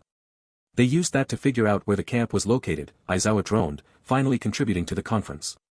Which means they didn't know where the summer camp would be located prior to that refueling. On top of that, the vision the precognitive hero received gave no indicator of who would be behind the attack, so we had no idea it was the League until the attack began. And so you see, Nedzu finished, the fact the League's attack was successful is little more than the result of them having really good luck while we had our backs turned. His eyes narrowed. But make no mistake. At this very moment, I am putting every resource and agent I have at the task of locating the League's hideout. When we find them, we will make sure they never do anything ever again. The crowd shuddered at his declaration. For most of them, that was the first time they'd seen Nedzu with anything but a satisfied smile. The room was silent as Nedzu took a breath and checked his watch. You must excuse me, the mammal said. I promised the family of the abducted student that I would do something, and I'd better get started on it. Any remaining questions you have will be answered by these three men. Good evening. He hopped off his chair while the reporters clamored to try getting one more remark from the mammal, but he ignored them as though he were their high school senpai. He got off stage and away from the crowds and met with one of Thrawn's subordinates. Let's do this. Night Eye sat in a robot-driven UA car on its way to Kamino. It was supposed to be closer than it was now, but there was heavy traffic. Night Eye was in the back, close to the passenger side window. Next to him was a weird blanket that he had been ordered not to move. On the other side of that, against the opposite window, was the only other occupant of the car. Moriboshi IM. The general education student had sat in silence the entire trip. Night Eye was usually a good judge of character, but he just could not get a read on Moriboshi. Was she content? Unhappy? He didn't know. Suddenly there was a loud crack and it almost looked like lightning struck the blanket between the two. Both occupants scooted away and looked in surprise to see Nedzu had somehow appeared between the two of them. His fur was standing on end and electricity arced between his whiskers for a few seconds before everything toned down. What was that? Night Eye asked. One of Thrawn's subordinates, the principal explained, has a very unusual teleportation quirk. He looked around before turning to the driver. Robot, when are we scheduled to arrive at our destination? We will arrive in approximately 15 minutes, the robot replied. Nedzu sighed and fell back against the seat. We're gonna be late. Nedzu turned to Moriboshi. How are you feeling about this? I am eager for it to be over and done with, Moriboshi calmly replied, having quickly recovered from Nedzu's sudden arrival. The mammal sighed again. I know I've said it already, but I am truly sorry to have dragged you into this. I did try to request your mother for this, but it's alright, the IC student replied with a soft smile. I know why she requested I come along instead. Plus, this is to save Midoriya-kun. In the short time I've known him, I have come to see him like a younger brother. I am fine with using my power to bring him to safety. At her remark about Izuku, Nezu gave a chuckle. Don't let Hatsum-san hear you say that part about Midoriya-kun. She's kind of claimed older sister privileges around him. Then I shall simply compete with her after this is over, I am shrugged. Then she leaned back and closed her eyes, her breath slowing a little. Nezu smiled a bit and pulled out his phone. Chief, this is Nezu. My car is running late, I won't arrive in time, so you guys get started and I'll arrive when I can. Also, something for all heroes to hear to prevent any future complaints. I, Principal Nezu, hereby give all UA students on-site authority to use their quirks. Kurojiiri was wiping some glasses as the press conference played on the big screen. Shigaraki and a few of the other league members watched it, while Izuku and Ragdoll were still in their room. Toga was also absent, but that wasn't unusual. She was known to head to bed early, and it was almost 10 p.m. She was rather diligent about that. A shout from Shigaraki grabbed Kurojiiri's attention. Apparently, Nezu still didn't know the Hosu battle was by the league, and thought the league did nothing since the USJ. Shigaraki spent a few minutes whining about that. Dabi simply patted his shoulder. However, every villain in the room froze towards the end of the conference, when Nezu glared at the cameras and declared he would bring down the league. Most of the villains present had no idea why such a glare filled them with dread. Kurojiiri knew full well why. After all, he knew that Nezu was one of the few heroes all for one truly feared. The conference continued after Nezu's unusual departure, but Kurojiiri stopped paying attention after that. Eraserhead and that Thrawn guy were just answering questions about the MLA. It was unfortunate they were destroyed, too. So many useful people had been brought down so quickly after Midoriya had been accepted to UA. It was almost like the kid was a catalyst for villain takedowns. He sighed and turned to the small monitors behind the bar counter, watching the security cameras. He froze. The camera watching the back door caught movement. It was subtle, but he saw it. There was no way he was seeing it, though. Absolutely no way. Why the hell was Endeavor in the alley? True, he could only barely see half of Endeavor's face, but it was distinctly the fire hero. He was leaning out from around the corner and looking at the door. Then he saw the camera and glowered. An instant later, someone else emerged from the corner and threw something at the camera, destroying it. This was bad. If the former flame hero was here, Kurojiiri looked up to warn Shigaraki when someone knocked at the door. Kamino pizza! Shouted the person on the outside. They had ordered pizza earlier, but what rotten timing in their arrival. Most villains turned to the door while Mustard rushed out of the room. A few moments later, the wall behind the TV exploded. Chapter end notes. Yeah, this all happened. XD next time, the battle really begins. Keep seated when that update hits, cause it'll knock your socks off. See ya. Assault and Fervor chapter notes kept you waiting, huh? X3 I think you'll find this worth the wait. Also, this chapter has a bit of a weird layout based on the time frame of the attack, and I wanted to present the huge chunks of events happening rather than constantly switch between places to show everything at the same time. Hope you don't get too much whiplash. Edit, I am sorry I keep forgetting about Twice. He was never planned for any big roles, so I keep forgetting about him. He has been added. See the end of the chapter for more notes. 10 p.m, we got the green light, Ida whispered. Do it. Can't believe I gotta change into that douche, Sanada Kayano sighed. She closed her eyes and activated her quirk. No one in the group had actually seen Kayano transform before, so they were all surprised at the tiny sparkles that came off her face as she slowly changed. When the deed was done, some people had to stifle their laughing from seeing Endeavor's head on a body wearing a pink blouse and a matching skirt. I will need someone to lift me up a bit, Sanada Deaver continued. I need to be higher to look the part. Kirishima moved close to the wall and held his hands out, letting Sanada climb up, while Ida turned to the other 1C girl in their group. There are 8 people in the building, Katsura Miki explained, using her quirk to effectively see through the walls. I can see 5 of them are furthest from us, in the front room. Whole mix of colors there. 3 others are separate, one of them is Izuku. The group tensed up at this statement. He's sitting next to a taller person, likely Ragdoll, and across from him is someone else. His color's a good one, so he must be okay. The other students nodded at this as Kirishima lifted Sanada off the ground. She peered around the corner like she was trying to be sneaky. Kneeling on the ground behind her was Ashido. Crack it, Sanada ordered. Immediately afterwards, Ashido slid out around the corner and propelled the most corrosive acid she could muster at the camera. Both she and Sanada were surprised at how quickly the camera melted. The two girls nodded to each other before slipping back around the corner, Sanada hopping off Kirishima and turning back to normal. Now they'll think there are heroes cutting off their back exit, too, Choji smirked. Katsura, things still looking good? One of them turned a bit yellow, the blind empath replied. I'd say they definitely saw Endeavor in the camera. No one else is changed, wait, I can feel the heroes on the other side. Here they come. Everyone stay in position, Ida ordered. Sanada, Katsura, stay behind us in case anyone does try coming out the back. The two girls moved behind Ida, with Katsura relaying what she could see inside. 10:05 p.m. The villains in the room drew back as an angry All Might stomped through the hole in the wall, past the unconscious Twice, who had been hit with debris from the exploding wall. He was still grinning, but that grin filled the villains with dread. Behind him came Edge Shot and the short yellow Gran Torino, with Tiger pulling up the rear. The villains stared in shock for moments too long, as Edge Shot leaped past All Might and into Compress.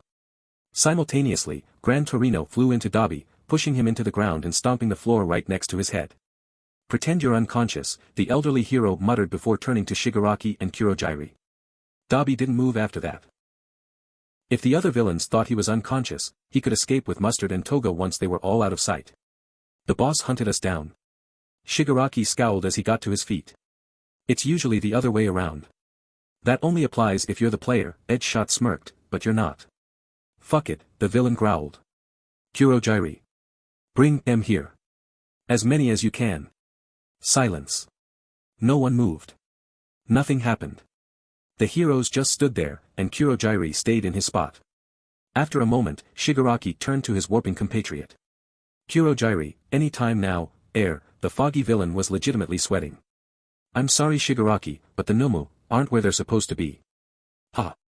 All Might laughed. You villains underestimated too much. The care of young Midoriya's friends. The diligent investigations of the police. And the fury of US heroes. His grin fell just a bit. No more games. It ends here, Shigaraki Tamura. It ends here. Shigaraki rasped as the fingers on his right hand twitched. Nonsense. This is just beginning. Without any warning, he shot his right arm out at the heroes. To their shock, his arm stretched the handful of meters needed for him to reach All Might. His fingers didn't disintegrate the hero, but his claws ripped All Might's suit as the hero leaped aside. Kurojairi, get us dash, the villain stopped speaking when he saw Kurojairi was face down on the bar, with Edge Shot above him. I thought your quirk was decay, the ninja stated as he looked at Shigaraki's monstrous arm. Then again, that wasn't the arm you were born with, was it? Before Shigaraki could reply, he was knocked against the wall by a kick from Gran Torino. Got nowhere to run, brat, Gran Torino said as he landed. Now, where's your boss? Instead of responding to the hero, the villain just slumped against the wall, murmuring to himself and flexing his fingers. Tell us where he is right now, Shigaraki. All Might roared. I hate you. Shigaraki screamed back. As both voices yelled, two small pools of black liquid appeared in midair. From them emerged a pair of Nomu. 10:04 p.m. Mustard ran down the hall fast as he could. He, Dabi and Toga hadn't been told when the attack would happen, but if he were gonna attack some enemies he'd do it after making sure they'd hear they were safe. He barely opened the door to Izuku's and Shiratoko's cell before the entire building shook. Whoa, what was that? Toga yelled. The heroes. Mustard yelled. We're getting out of here. At his announcement, Toga lifted her cardigan again and dumped out Izuku's knives onto his lap. You T2 remember what to SSA, right? Izuku asked as he sheathed all his knives. The two teen villains, or perhaps ex-villains, nodded as everyone shot to their feet. We're heading out the back door, Mustard continued. With any luck, they won't expect us to run that way. The group followed the masked boy, heading the opposite way from the bar. After a minute, they reached the door, but it was locked with a keypad. Mustard ran right to it and tried typing, but his hands were shaking too much to keep in line. Type faster, runt. Toga hollered. You try typing under stress. Mustard yelled back. Ragdoll looked up at the door and grabbed Izuku. Wait, the heroine shouted before something large impacted the door. Everyone took a step back before the door blew apart and a lone figure stepped inside. Someone need help opening a door. Choji smirked. Who are you? Mustard asked. Choji-kun. Izuku gasped as he saw his unfuzzy classmate. Oh no, did you get gooped again? This got a laugh from the tall boy. I didn't get gooped, he smirked. Nor did I come alone. He stepped aside and everyone saw the group of UA students standing outside. "Gee guys?" Izuku almost whispered from shock. "What are you all doing here?" Ragdoll asked. "Getting you out," Ida announced. "Let's go before dash." Suddenly every kid that came from the bar started coughing up tar. Ragdoll gasped and stepped back as Izuku fell to his knees. "The fuck is cough this?" Mustard clawed at his helmet before disappearing into the mass. "Mustard!" Toga shrieked before she disappeared the same way, leaving Izuku alone with the unaffected Ragdoll and the UA students. "They're being warped away." Ashido cried out. "Midoriya-kun." Ida knelt down and grabbed Izuku's shoulders. "Don't worry. If you're going to the warehouse, there are others there. You'll still be rescued." Ida didn't know if his words reached Izuku before the green teen disappeared into the muck, leaving the alley in silence. "Well, now what?" Tokaichi asked as Ida got to his feet and looked at Ragdoll. "Miss Ragdoll," the 10 boy held out his hand. "We should get you to the other heroes." 10:02 p.m. Kamui Woods stood in front of the warehouse 5 kilometers from the bar. He looked around at Best Jeanist, Gang Orca and Pixie Bob. Above him stood MP Lady. Around them, cordoning off the area, was a line of SWAT officers with riot shields. They made up the raid team. Part of him wished he was there with all might and edge shot to help rescue Izuku, but he knew his talents were better used here. Especially since they had been told 3 of the 6 villains at the bar had turned to their side. "Everyone ready?" Jeanist asked. Everyone nodded as MP Lady moved forward. "Do it." Raising her magnificent leg high, the gigantic heroine gave a fervent scream as she slammed her foot down, tearing down the front wall of the warehouse. In an instant, everyone moved in. Jeanist and Kamui extended their quirks to capture the Numu straight from their tanks. Pixie Bob glared as she used her dirt beasts to haul them out. Empty Lady shed her truck shoes and knelt down to grab them with her hands. Kamui really didn't want to know what that felt like. From the look on her face, it wasn't a pleasant feeling. "Warehouse secure." Jeanist yelled as he pulled the Numu out. At this, several SWAT officers moved in to help secure the Numu and prepare for them to be transported away. "Can't believe these things are actually alive," one officer winced. "Brains should not be poking out like that," his partner gestured. "Focus," Gang Orca ordered. "There might be other villains in the area, keep your eyes open." "Villains like me?" Everyone turned to the voice from inside the warehouse. They couldn't see who spoke, but they were clearly approaching the heroes. After a moment, a tall man with a heavy black mask literally floated from the dark. "You know," All for One calmly stated, "my people worked hard to make those Numu. I don't appreciate you insulting them like that. Perhaps I should teach you a lesson in respect." He raised one arm, and the area in front of the warehouse exploded. Down below the warehouse, in the room that All for One usually inhabited, his newest pet growled. It didn't appreciate being cooped up like this, only permitted to hunt when that man let it out of its frame. They were tempted to eat the man in revenge, but the man smelled like beef wrapped in wet leather. Not appetizing at all. The entire warehouse shook from All for One's attack upstairs. Most things were unaffected, but in a moment of almost divine intervention, the shockwave dislodged the frame that held his pet. The frame made a loud crack as it fell apart. The beast stared for a bit before slowly reaching out. Then it reached out further, sliding its claws along the concrete floor. It was free. Giving a screech of joy, the beast tore through the remains of the frame and rushed out. Finally, it could hunt again. 10:05 p.m. All for One smirked under his helmet as the dust and smoke from his attack began to settle. It had been a while since he could use as much power as he did, and he needed to vent some frustration over Izuku's uncooperativeness. Killing a handful of heroes would certainly make him feel better, and maybe make Izuku more receptive to his requests. Speaking of whom. All for One waved his hands, activating one of his more useful yet unpleasant quirks. The Numu that hadn't been blasted away disappeared in pools of black tar, on their way to the bar. At the same time, he pulled the occupants of the bar, save any heroes, to the warehouse behind him. They'd be safe where they were, and Shigaraki would have the chance to convince Izuku to talk. He decided to leave Ragdoll behind, deciding her quirk wasn't worth the effort at this point. At that point the smoke finally cleared and All for One beheld a most disappointing sight. The heroes were all alive. So were all the officers that were nearby. They were injured, yes, but nothing life-threatening, despite the fact they appeared to have been thrown a great distance. The only heroes still directly in front of him were Best Jeanist and Kamui Woods. Jeanist was lying on the ground, his threads extending behind him. Kamui was on his knees, his arms crossed in front of him. The wood on his arms had expanded to a great magnitude, forming a greatly damaged wall between All for One and the heroes behind them. "I see," the villain sneered. Genist pulled everyone away. Kamui created a barrier that somewhat stopped my attack. How resourceful and noble of you two. However, it would be best if you lay down and dash. The villain had to float back a bit as spikes of wood shot at him. God, you sound like my aunt, Kamui coughed through his mask. Never get tired of the sound of your own voice, huh? Oh. All for one said. You're still awake. Don't sound so disappointed, Kamui chuckled. If you thought a little thing like that would knock me down, you're even dumber than we thought. You know, 'cause opposing heroes is usually a pretty dumb idea. You've got a quick mouth, the villain growled. Let's see if your body can keep up. All for one activated another quirk, stretching a clawed arm out and impaling Kamui through the shoulder. The wooden hero had a satisfying scream. I guess not. After another few moments, his scream turned into a laugh. Got you. Kamui yelled as he grabbed All for One's arm. Before the villain could pull it back, Kamui sent spikes of wood through the arm and into the ground, keeping it in place. Clever tactic, All for One said with a bored tone, but what are you going to do now that your hands are occupied? This, Kamui simply replied. In an instant, more spines of wood appeared from behind Kamui's shoulders and sped at the villain.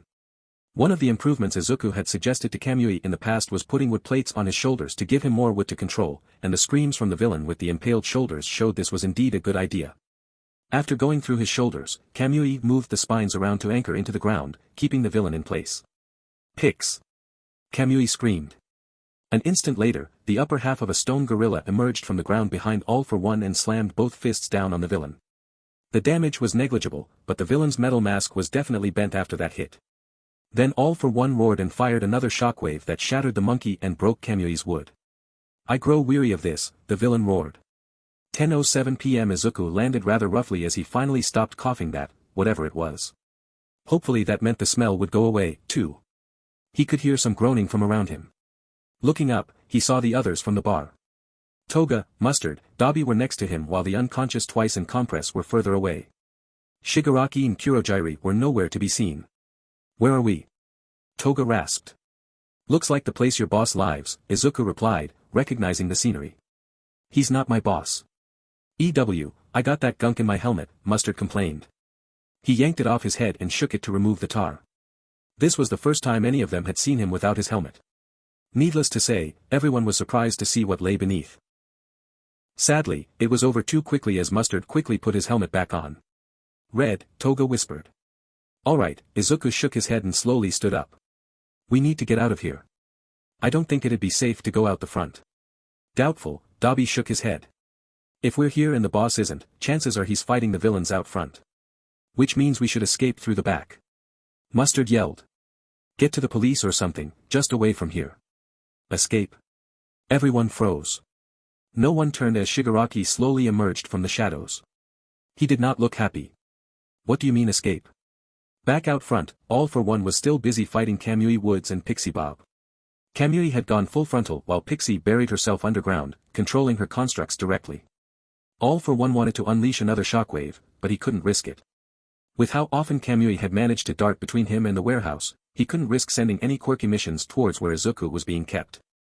True, it was doubtful the emissions would reach very far, but what if Shigaraki was bringing Izuku towards them all? No, he'd just have to play it safe. Unfortunately for the villain, playing it safe meant these little bugs could get in quite a few stings.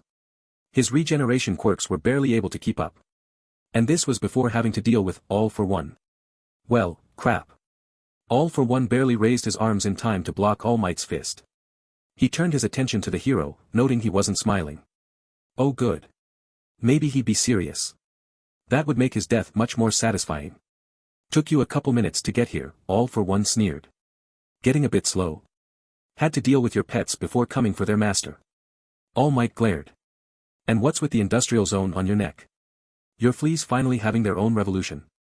Classy, the villain growled. It appears you've gotten a bit rougher lip since we last met.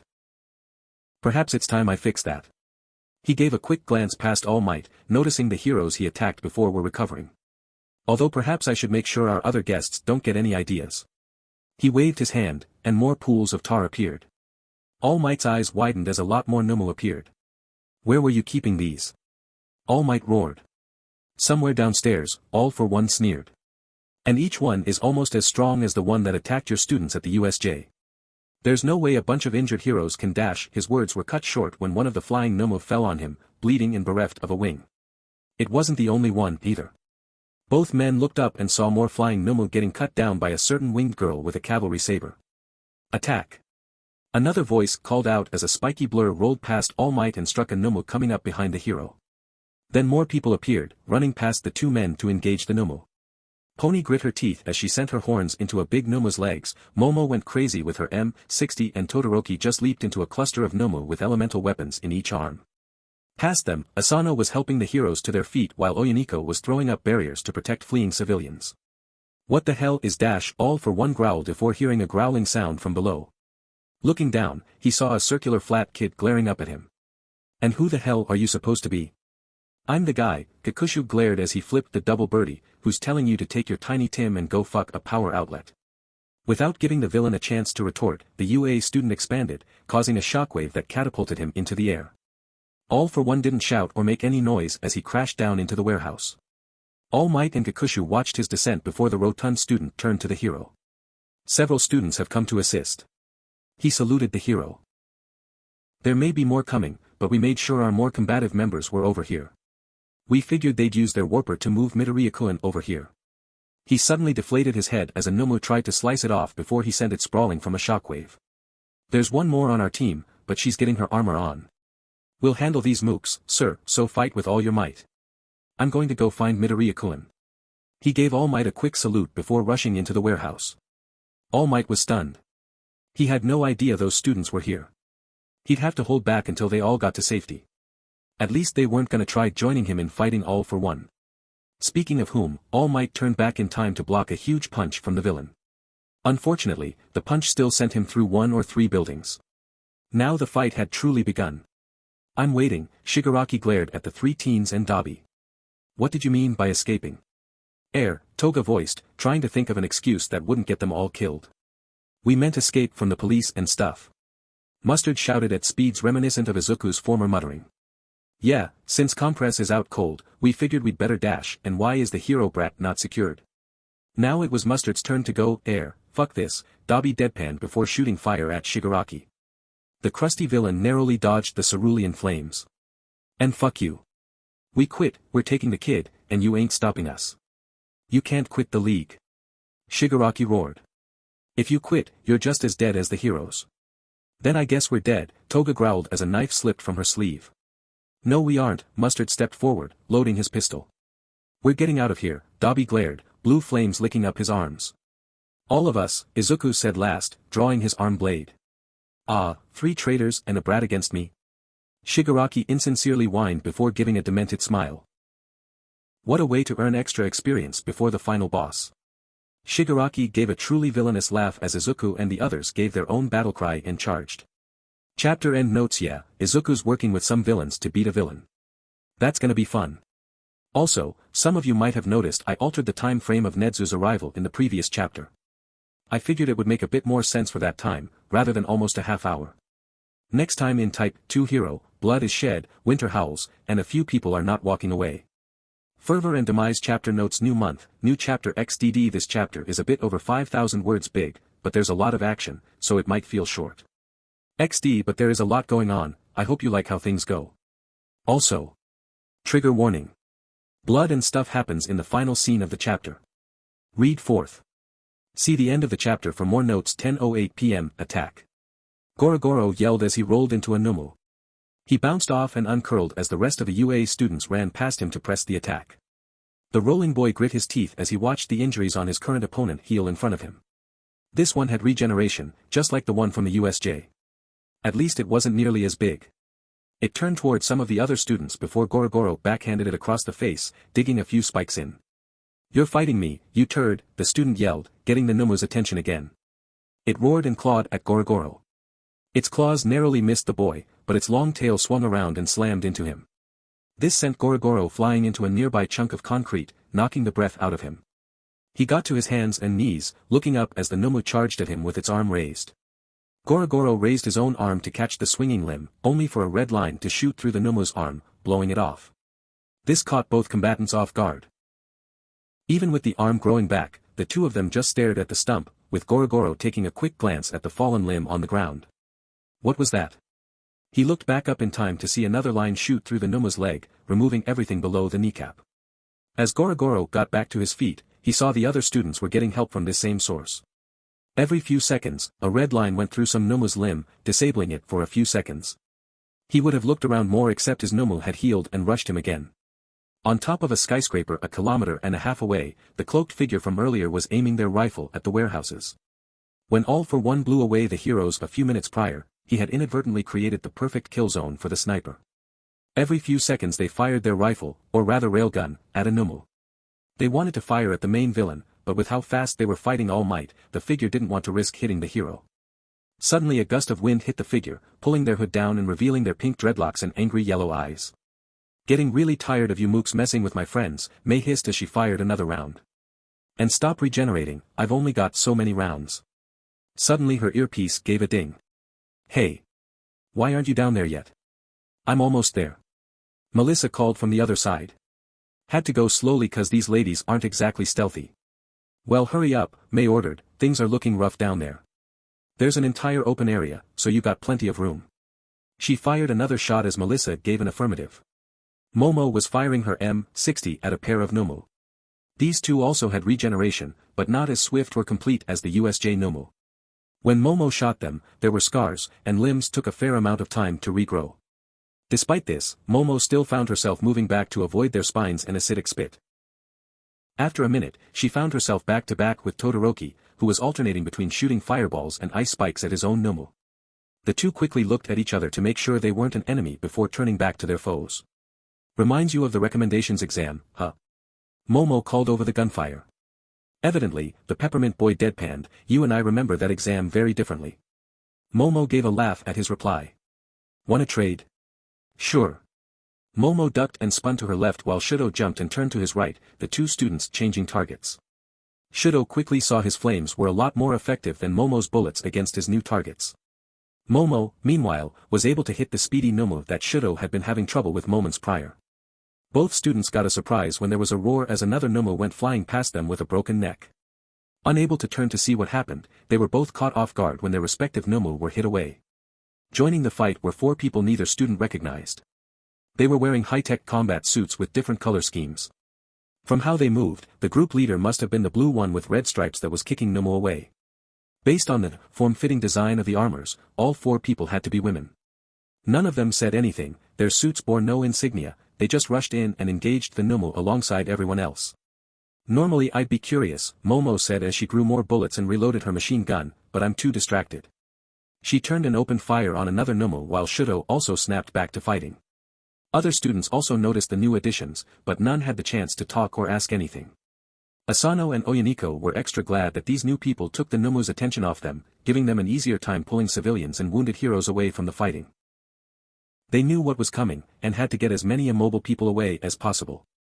Unfortunately, these new people weren't too helpful against the half-dozen flying Nomu. Which meant Kagero Kiana was still essentially fighting by herself in the air. While she was lucky in that it appeared these Nomu were entirely lacking in regeneration quirks, they were still agile opponents. The angelic student grit her teeth as she swung her saber at another beast, narrowly missing their wing. Moments later, she herself had to dive to avoid losing an arm before flying back up to stab that Nomu. It screeched and fell with a hole going all the way through it. However, the weight of the beast pulled Kiana down before she could pull her sword out. Her landing was relatively safe, but a blast of pressure from the fight between All Might and All for One knocked her off her feet. She quickly recovered and reached for her sword, but again the fighting between Hero and Nightmare knocked her away. Worse yet, an errant punch from the villain went through Kiana's saber, breaking it like a twig. Oh, come on! Kiana shrieked. I was using that. Her shout attracted a Nomu, and it rushed at her. She raised her fist and angrily punched the creature away. Moments later, one of the new arrivals, who wore blue armor with pink legs, jumped in and fired at the Nomu. Moments later, a pair of Nomu grabbed this newcomer and hoisted her into the air. Kiana shouted and flew after them as one Nomu took the newcomer's arms while the other took her legs. Kiana didn't need to be told what they were gonna do. She flew fast as she could, but found herself pulled away by the third flying Nomu. She wrestled with this one, trying to snap its wings, but watched with horror as the other 2 Nomu pulled the newcomer with all their might. She succeeded in snapping the Nomu's wings with her bare hands at the same time the other two succeeded in ripping the other person apart. Kiana was about to scream, but stopped when she saw the newbie wasn't bleeding with bones poking out, but was leaking a syrupy fluid and sparking from exposed wires. A robot? She whispered in shock. The two Nomu looked equally surprised, with one of them outright grunting in confusion. Kiana recovered before the Nomu did, screaming and ramming one of them out of the air. Then she turned and rushed the other one, quickly breaking a wing as a red line shot through its arm. With the last of the flyers disabled, Kiana quickly flew over to Momo. She needed a new sword. At the same moment as the four newcomers, who were apparently robots, arrived at the fight, a few blocks from the conflict, a motorcycle came crashing down from the roof of a small tower. Riding said motorcycle were Tokage, Itsuka, Ida, Choji, Kirishima and Ishido. Sanada and Katsura had elected to stay with Ragdoll and the other heroes at the bar while the rest of the group commandeered a motorcycle that had been parked out front. While it was a miracle the bike had managed to fit them all and carry them this far, it did not survive this last descent and both wheels burst. Cheap piece of crap, Tokage growled as she let go of the handlebars. It would have carried us all the way, Ida arm chopped, if you didn't feel the need to drive over the rooftops like that. I'm the one with the license, I get to choose how we go. We should have adhered to Dash, can it? Choji screamed. You two lovebirds can argue after we beat the villains. We are not lovebirds. Ida shouted as he began running towards the warehouses. Everyone followed the speedy boy, weaving through alleys as they neared the sounds of conflict. In a handful of minutes, they reached the edge of the combat zone. Everyone froze in shock as they saw the extent of the devastation. They were still a good block away from the warehouse, but there was open space between them and the fighting heroes. There they are. Kirishima shouted. We're almost there. Everyone started running again, but Itsuka slowed and stopped, looking to the side. The group took a few more steps before Tokage noticed. Itsuka, the splitting student asked as everyone else stopped, what are you dash, take a look at this, the 1B class president pointed. At this everyone turned to where she was pointing. There was a chunk of concrete a bit taller than All Might. It appeared to have once been a wall, due to the graffiti on it. Said graffiti was of a tall creature that looked like a gorilla, except its hands were like bird's feet with long talons and its head looked like a cross between a barn owl and a harpy eagle. It was posed like it was pouncing at something. Very interesting, Choji shrugged, but why dash, isn't it weird, Itsuka asked with narrowed eyes, how this picture is completely undamaged, despite the odd shape of the damage. Before anyone could say anything, Itsuka moved to the side of the slab. And isn't it equally weird how that picture is right side up, while the graffiti on this side is upside down? That caught everyone's attention. Their attention was also caught when the picture of the creature leaped from the wall and tried to grab Itsuka. Move! The orange-haired girl screamed as she jumped away from the shrieking beast. Everyone else spread out and took up fighting stances. It growled as it looked at them one at a time. What the hell are we looking at? Ishido whispered. Could be something like the Nomu that attacked the USJ and the camp, Kirishima replied. Whatever it is, Choji growled as he hoisted a large rock, we can't let it join the main fight. He gave a roar and hurled the rock at the beast, who easily moved past the projectile. As it did so, Ishido fired a stream of acid at it, managing to burn part of its arm. Tokage split apart and used her pieces to harass the beast all over its body while Itsuka grew her hand and punched it hard as she could. Her punch struck the beast in the side, sending it flying into another chunk of debris. Rather than smash into it, though, the creature merged with it, taking on the appearance of graffiti, before leaping back out at Kirishima. The shark-toothed teen dodged its swiping claws and delivered a strong punch right to its face. The beast staggered back and growled before suddenly looking down and shrieking, yanking its foot up. Ida saw its foot was somewhat smoking when it came up, and that it had stepped on a patch of grass growing between cracks in the asphalt. Noticing this, he looked to the side for a few seconds before looking back at the group. Keep that thing contained, he ordered as he ran aside. Kendo-san, help me with this. While Ida and Kendo went to work on whatever they were doing, Ishido continued shooting acid at the creature. She was careful to only aim where Tokage wasn't already punching or kicking with her floating body parts. While Choji was hurling another rock, the beast caught one of Tokage's hands in its beak. To everyone's horror, it proceeded to eat said appendage. Hey! Setsuna screamed in angered disgust. It's gonna take 2 hours to grow that back. Pulls your parts away. Choji yelled. Don't need to feed that thing. Tokage hissed as she recalled her body parts.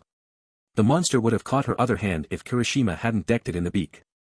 He, Choji and Ishido worked to keep it in place for another few minutes while Tokage put her energies towards rushing the regrowth of her hand. Every few hits it would retreat into a slab of concrete and wait a few moments before trying to pounce on someone. Everyone! Ida shouted as he rushed back into the fight with Itsuka. Get that thing back into a rock and throw it over there. At his prompting, Kirishima and Choji both double-teamed the creature and delivered solid punches to its face. The instant it retreated into the nearest chunk of concrete, everyone grabbed said chunk and hoisted it off the ground. With an angered yell, they all ran in the direction Ida requested before hurling the concrete hard as they could. The chunk flew over a small curb and landed in the grass of a nearby park. Ida and Kendo had spent the last few minutes clearing away any and all rocks and debris, making the beast's chunk the only piece of concrete on the grass.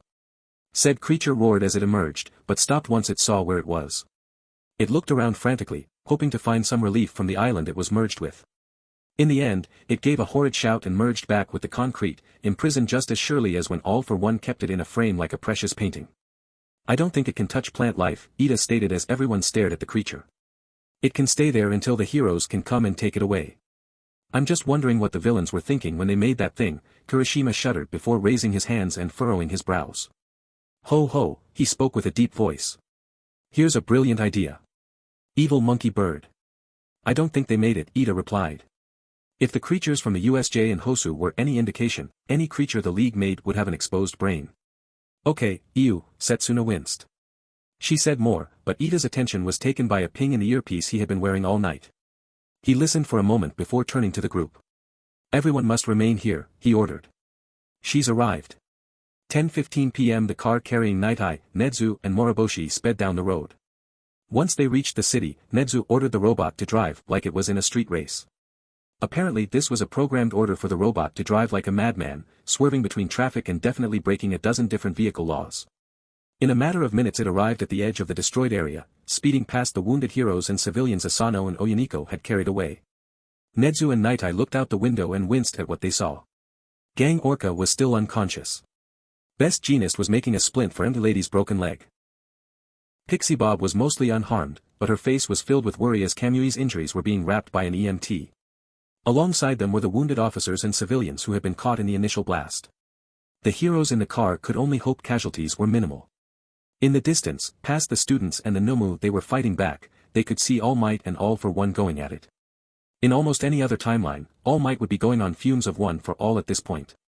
In this world, where he did not have to exert himself in the USJ, All Might had a lot more power to bear in this fight, and he was using every ounce of it against his most hated nemesis. The car came to a stop around 100 meters from the warehouse. The fighting students saw this and rushed to the vehicle, firing whatever projectiles they had left to deter the Nomu from pursuit. The three newcomers, despite taking incredible damage, kept fighting at close range. They ignored the students' calls for them to fall back until one of them, the tall one with pale green armor, lost their head to a Nomu's punch. The body stood for a few more moments before it lunged forward and caught the Nomu under their armpits to hold them in place. Moriboshi was the first one out of the car, followed by Nedzu and Night Eye. The human moved to help the students pull back, but the mammal stopped and sniffed the air. Everyone behind the car. Moriboshi screamed. Do not get in front of me. All Might. Night Eye shouted into the earpiece connecting him with the hero. When it gets cold, jump. Jump high as you can. Receiving a confused affirmative from the hero, Night Eye gave Moriboshi the thumbs up. The girl nodded and took a few more steps past the group. This was when she realized the warehouse was fairly close to the water, making the air humid. Perfect. Moriboshi Ayam's eyes held no fear as the pressure from All Might's fighting battered her like a wind. There was no fear as the Nomu bore down on her. In fact, in her eyes, time seemed to slow. She took a breath and knelt down, looking down at her hands and feet. She placed her hands against the dirt beneath her before digging her fingers in. Moriboshi reached deep inside her, pulling at every bit of power her quirk possessed. Anyone not firing on the Nomu saw small ice crystals growing on her arms, saw them slowly dig into the ground around her hands. The air turned chilly, her breath becoming visible. She turned her gaze back up, her visage twisted in anger as her eyes shone like blue stars. And then she screamed. Her scream was long and loud, more like a howling gale than anything. The instant it started, the entire area in front of Moriboshi turned chilly. In moments, ice began growing all over the place. Some spires rose from the ground, others grew above the ground from the humid air and fell. Most of the Nomu found themselves flash-frozen, incapable of movement. The others were hit by ice that crept up their bodies. The remaining two robots jumped away before the ice could hit them. All Might himself also jumped the instant he could see his breath. All for One wasn't so lucky, getting caught in the same creeping ice as some of his Nomu. He growled and swung his arms to break the ice, then Moriboshi screamed again. The second wave of freezing energy hit just as hard as the first. Any Nomu not entirely frozen from the first wave were completely encased with the second. All for One also found himself frozen in place while All Might jumped between chunks of airborne ice to stay up until Moriboshi's howling ceased. The hero landed with a chunk of ice, giving his trademark smile as he looked at his frozen nemesis. His eyes narrowed as he saw All for One begin glowing a bit. A fire quirk. The bastard was going to melt himself out. All Might decided to help him out by delivering a super hard punch right to the frozen villain's face. The ice fractured instantly, and All for One went flying from the sudden punch. 100 meters away, Moriboshi took a deep breath and hunched forward. Her entire arms, from the ground all the way to her shoulders, were encased in thick ice. She was frozen to the ground. Her hair looked like she'd been snowed on, and she was shivering intensely. She was able to use that technique a lot stronger than her mother, but it also had a lot stronger backlash. She took a deep breath as she felt her arm get warm. She turned her head and saw Shudo using his fire to melt the ice off her arm. His eyes were focused on her frozen limb, but his right arm was rubbing reassuring circles on her back. Moriboshi gave a sigh of relief. She had done good, the students stayed in place, but the two sparking robots turned and left. Their job was done, and even if it wasn't they had taken too much damage to be any use. Everyone was so focused on Moriboshi, that no one noticed Netsu had disappeared. 10:08 p.m. Shigaraki laughed as Izuku, Toga and Mustard charged. Dabi hung behind everyone else, firing a line of fire over his shorter allies. Shigaraki dodged the flames and swung his monster arm out. It stretched and whipped across Mustard's mask, sending the teen flying into Izuku. He pulled his arm back to avoid Dabi's fire, turning his demented sneer towards the scarred pyrokinetic. Mage caught aggro, the villain laughed as he rushed at Dabi with his left arm extended. Dabi was hissing from using so much fire so quickly, and was frozen in place. Before he got close, though, Toga appeared next to him and stabbed Shigaraki in his left hand.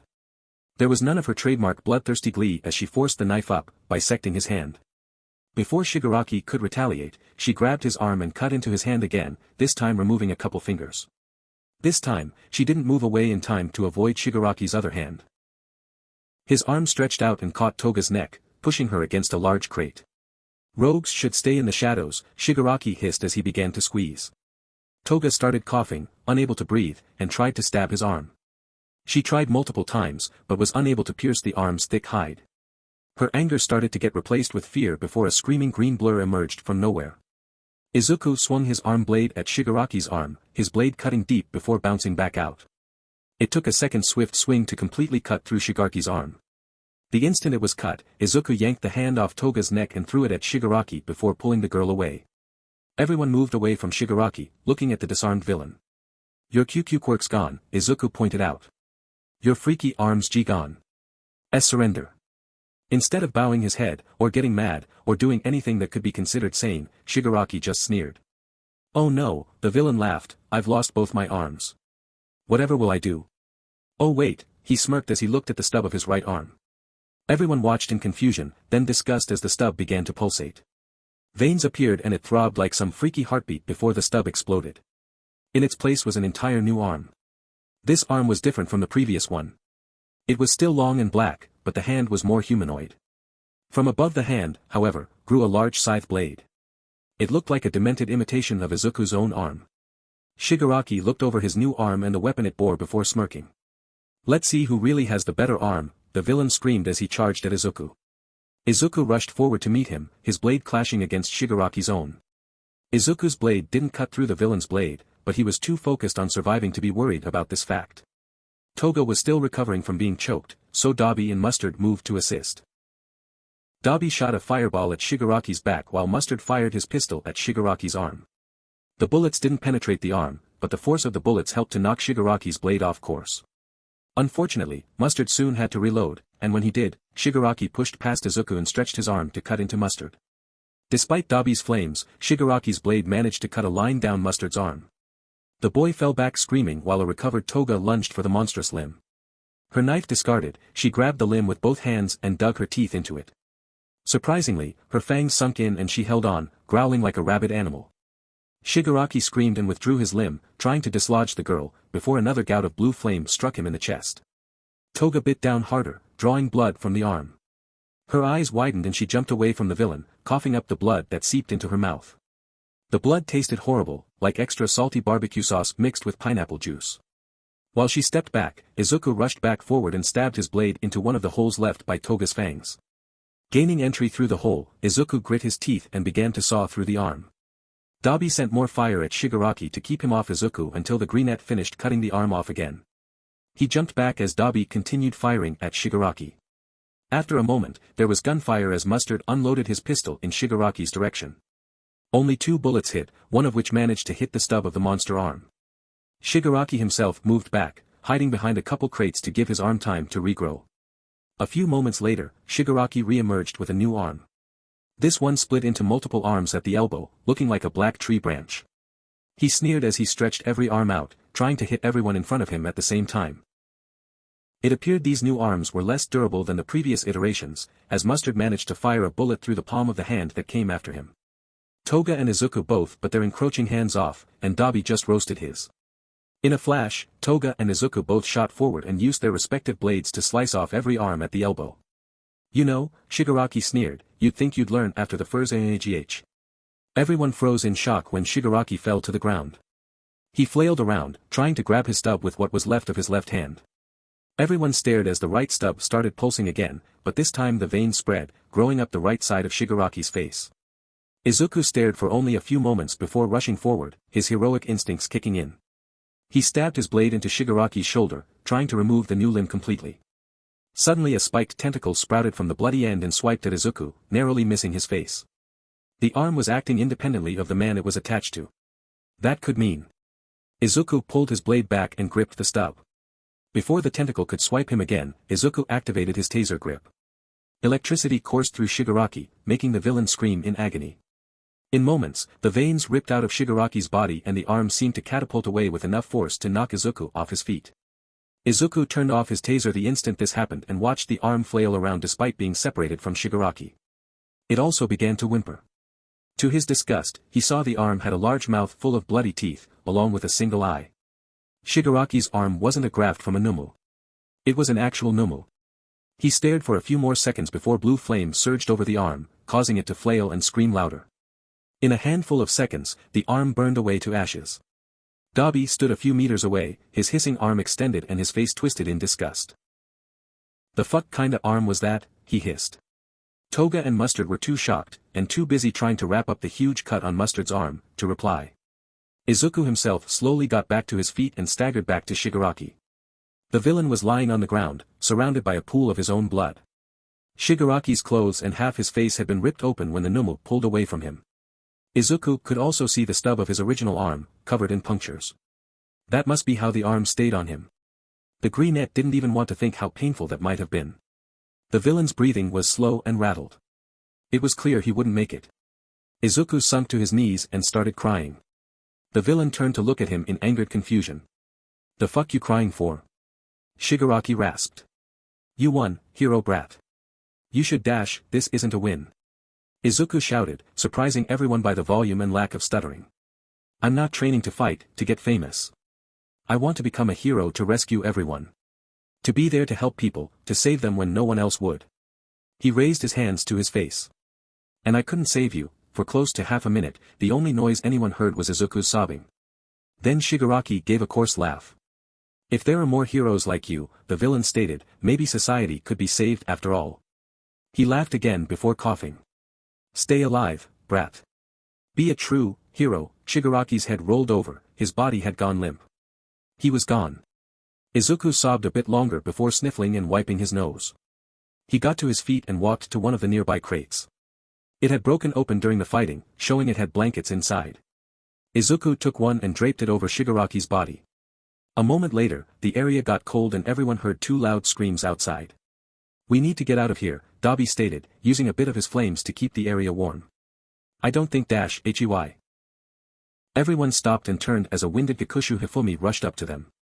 He opened his mouth to say something, but stopped when he saw Izuku wasn't alone. He looked between the group, looked down at Shigaraki's covered body, and gave a glance at the huge scorch mark that used to be a Numu. Tell me later, the rot. UND student shouted as he rustled through his jacket. After a moment, he pulled out a shopping bag with a bit of green cloth poking out. Midoriya-kun. We know you'd likely want to join the fighting, so we brought your hero outfit. Take it. He tossed the bag to Izuku, who took it and ran behind a crate to change. There was silence as Kikushu looked at the other three. We good? Kikushu asked. We good, Toga nodded. A couple minutes later, Izuku re-emerged in his dark green hero suit. He wiped his eyes and looked at the other four. Let's go. Chapter end notes. I did say some folks wouldn't walk away. Next time in Type 2 Hero. Checkmate. Demise and Finality Chapter Summary. Checkmate Chapter Notes. Hey folks. Long time no see, huh? Sorry this took so long. XD. I had the chapter finished a while back, but was waiting for a certain something to arrive before I posted this. Said something was done by the illustrious Celerio 26. Give that man the praise he has earned. XD. The fight against All for One has finally arrived. I hope it lives up to your expectations. Even brought some music. https://www.youtube.com/watch?v=xlj6hnromcw. Sorry, it's not a version of You Say Run or Jet Set Run. Wanted to use one of those songs, but none of the versions I could find were either too short or couldn't keep the tempo I was looking for. The few that felt like they did would suddenly devolve into dubstep, and, no. XD. Anyway, play this song at the line, and then they charged, and the timing should hopefully work. Enjoy the chapter folks. Already got the next one done, so that'll be posted next week. 10:14 p.m. Dr. Ujiko rushed around his lab, making sure he had everything he needed. He had a duffel bag hanging from his shoulder, full of portable hard drives and printouts about the experiments he'd performed while working for All for One. Every bit of data about the Nomu, every piece of information on quirk experimentation, even the reports of his personal experiments that his boss either didn't know about or didn't care about. After one last look around, he zipped the bag shut and rushed out. He couldn't go out the front. That's where the heroes and his boss were. He also had to be careful making his way to the back door, skirting around the edge of the area where Shigaraki was fighting Midoriya and the three villains who joined him. It was a shame, that their quirks were all so interesting, but with their betrayal the League's numbers had again been greatly diminished. Watching what bits of the fight he could while sneaking by, it was clear Shigaraki was losing. That was a bigger shame. As he made it out the back door, Ujiko began contemplating his options. If his boss escaped he'd continue working for the villain, but that was beyond unlikely now. With All for One's and Shigaraki's imminent defeats, it was time to look for other employers. He couldn't stay in Japan, but he had enough fake IDs to get anywhere. He could peddle his research as means to make super soldiers for various governments. America probably wouldn't take it, with their predilection towards support gear, but maybe Russia or China. Maybe both of them. He could even peddle to both and then she screamed. Ujiko was caught completely by surprise. The volume of the scream wasn't too bad, but the sudden chill got him. He was not dressed for a winter storm. On top of that, he slipped on some sudden ice and face-planted the ground pretty hard. His duffel bag flew away upon impact. When his brain recovered from the fall, he looked back and gasped when he saw the lower half of his legs were utterly encased in ice. He needed to get out before he got frostbite. Not a problem, he had a few tools in he stopped. His duffel bag was laying a bit out of reach, but that's not what caught his attention. What caught his attention was the well-dressed, white chimera sitting on the bag. The creature was humming as he sharpened a long, curved knife. Ujiko recognized the tune the mammal was humming.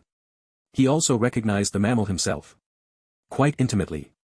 You know, Nedzu finally said, not looking up from his task, when I stepped out of the car a minute or two ago, I happened to catch a familiar smell. A smell that made me go, nah, couldn't be it. There was no way the Nomu beasts could possibly smell like the lab from back then. I made quite sure it burned to the ground and everyone associated with it was dead. Nedzu looked at Ujiko with a predatory smirk.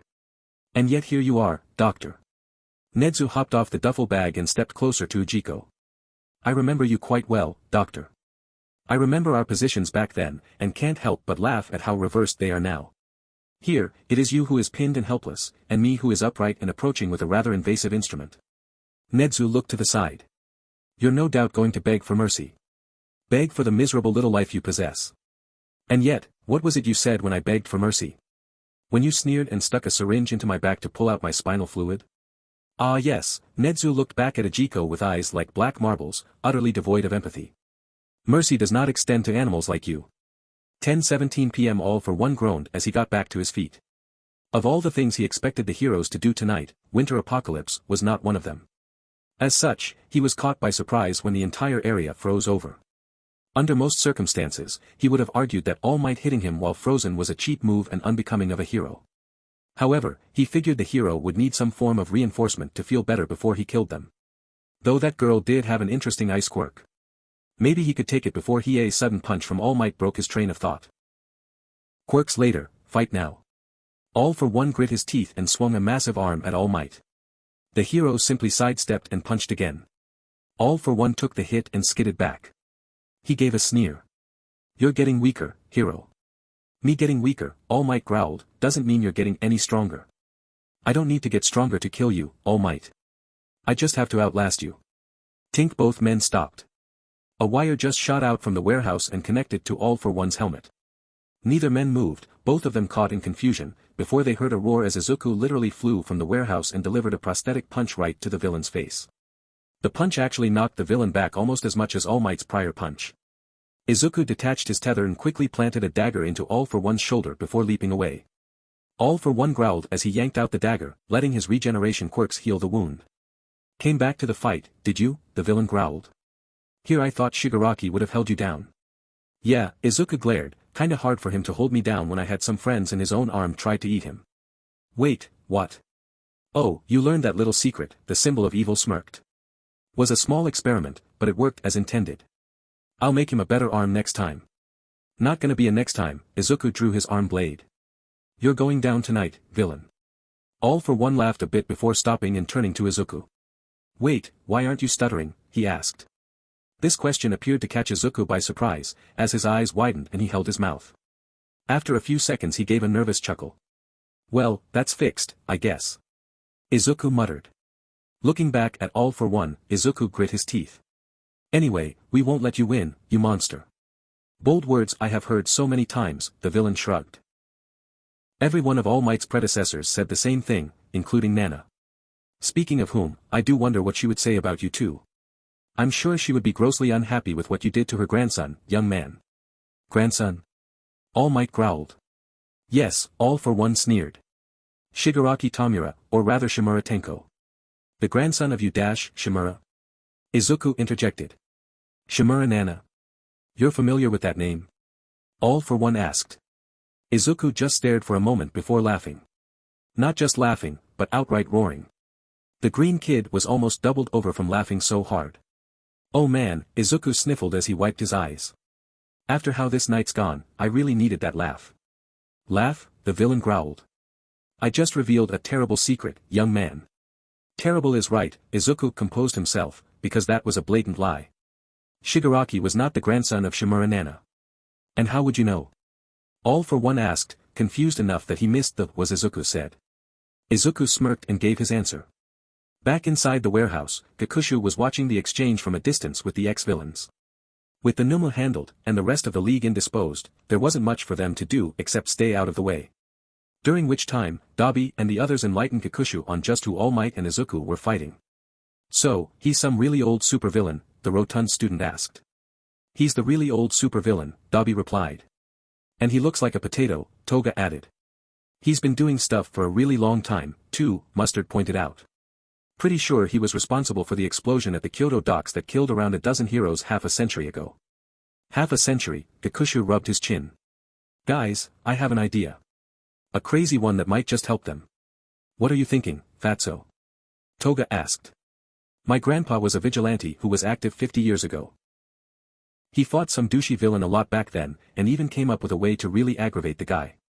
If this guy's the same guy, it might work on him. Admittedly, it might make him want to kill us, but if it can distract him long enough for our side to get in one good hit, that might make the difference. The three ex-villains stared at Kakushu for a few moments before Dabi shrugged.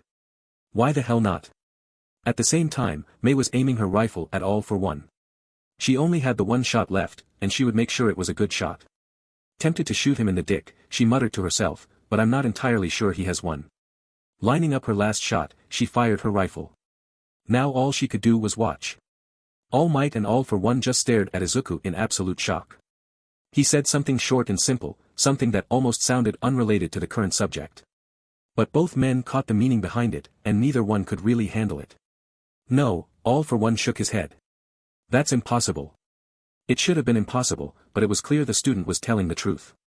Even without his truth quirk active, it was clear Izuku wasn't lying.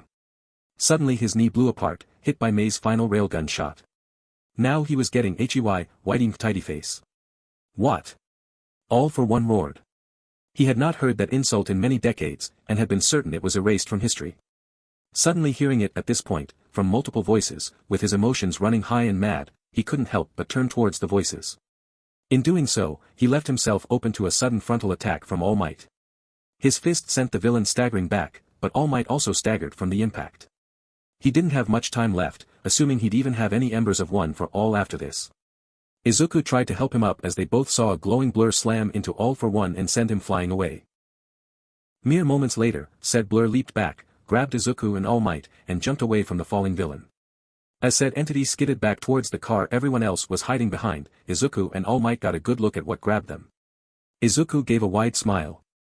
Ochako. The exceptionally tall hero student smiled down at her boyfriend. She was dressed in her hero gear, but had definitely seen some action already. Her breastplate had claw marks, her gauntlets were covered in blood and her helmet had a hole in front, giving Izuku an unmitigated view of her left eye. Sorry I'm late. Ochako smiled as she set Izuku down. After we're done here, remind me to show you 5 unconscious Nomu I got lined up in a nice neat little row. She turned her attention to All for One, who was extricating himself from the wall he crashed into. Is that the bastard that took you? Yeah, Izuku nodded. Ochako just narrowed her eyes and popped her knuckles. All Might, Ochako turned to her mentor, you're tired and almost out of time. Let Izuku and I take him on. I can't, All Might shook his head.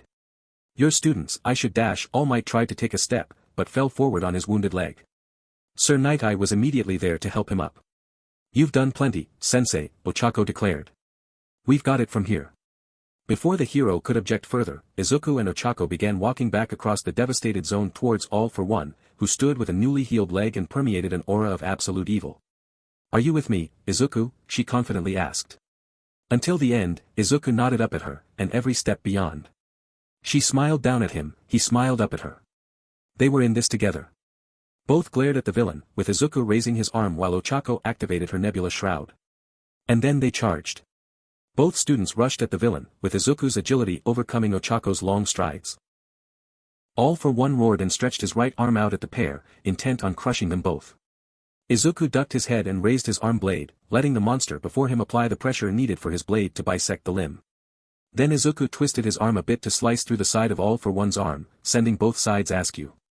At the same moment, Ochako jumped over Izuku and hurled 2 rocks at All for One. The villain grunted as both rocks hit him square in the helmet. While the hit knocked his head back a bit, Ochako and Izuku closed the last bit of distance between them and All for One. Ochako led the attack, punching the villain at high speed. All for One managed to raise his left arm to block some of the punches, requiring him to focus his healing on his right arm as it retracted. While blocking Ochako's punches, Izuku came from behind and gripped his shoulder. All for One barely winced under the electric shock from Izuku's hand before spinning and kicking the boy away. Ochako jumped and kneed him in the face while Izuku caught himself and ran back at him. This time, he drew one of his daggers and stabbed All for One in the shoulder. Then he quickly drew another dagger and stabbed again. And then a third time while All for One was distracted with fending off Ochako. At this point, his right arm retracted enough for him to grab and throw Ochako before turning to punch Izuku in the face. Unfortunately for him, Izuku fired his tether and pulled himself away. At the same moment, All for One found his head wrapped by black tendrils and yanked away. Ochako had managed to summon Black Whip and used them to pull the supervillain towards her extended fist. There was a loud metal clang as All for One found himself clotheslined by the tall hero student. Before he could even hit the ground, Ochako grabbed his leg and spun him around a bit before hurling towards the warehouse. Before hitting the warehouse, though, All for One received a strong punch to the face from Izuku. All for One caught himself and, utterly enraged by this point, decided to throw caution to the wind after punching Izuku back into the wall and used one of his more interesting quirks. Raising his hand towards Ochako, he fired a beam of pure energy at her.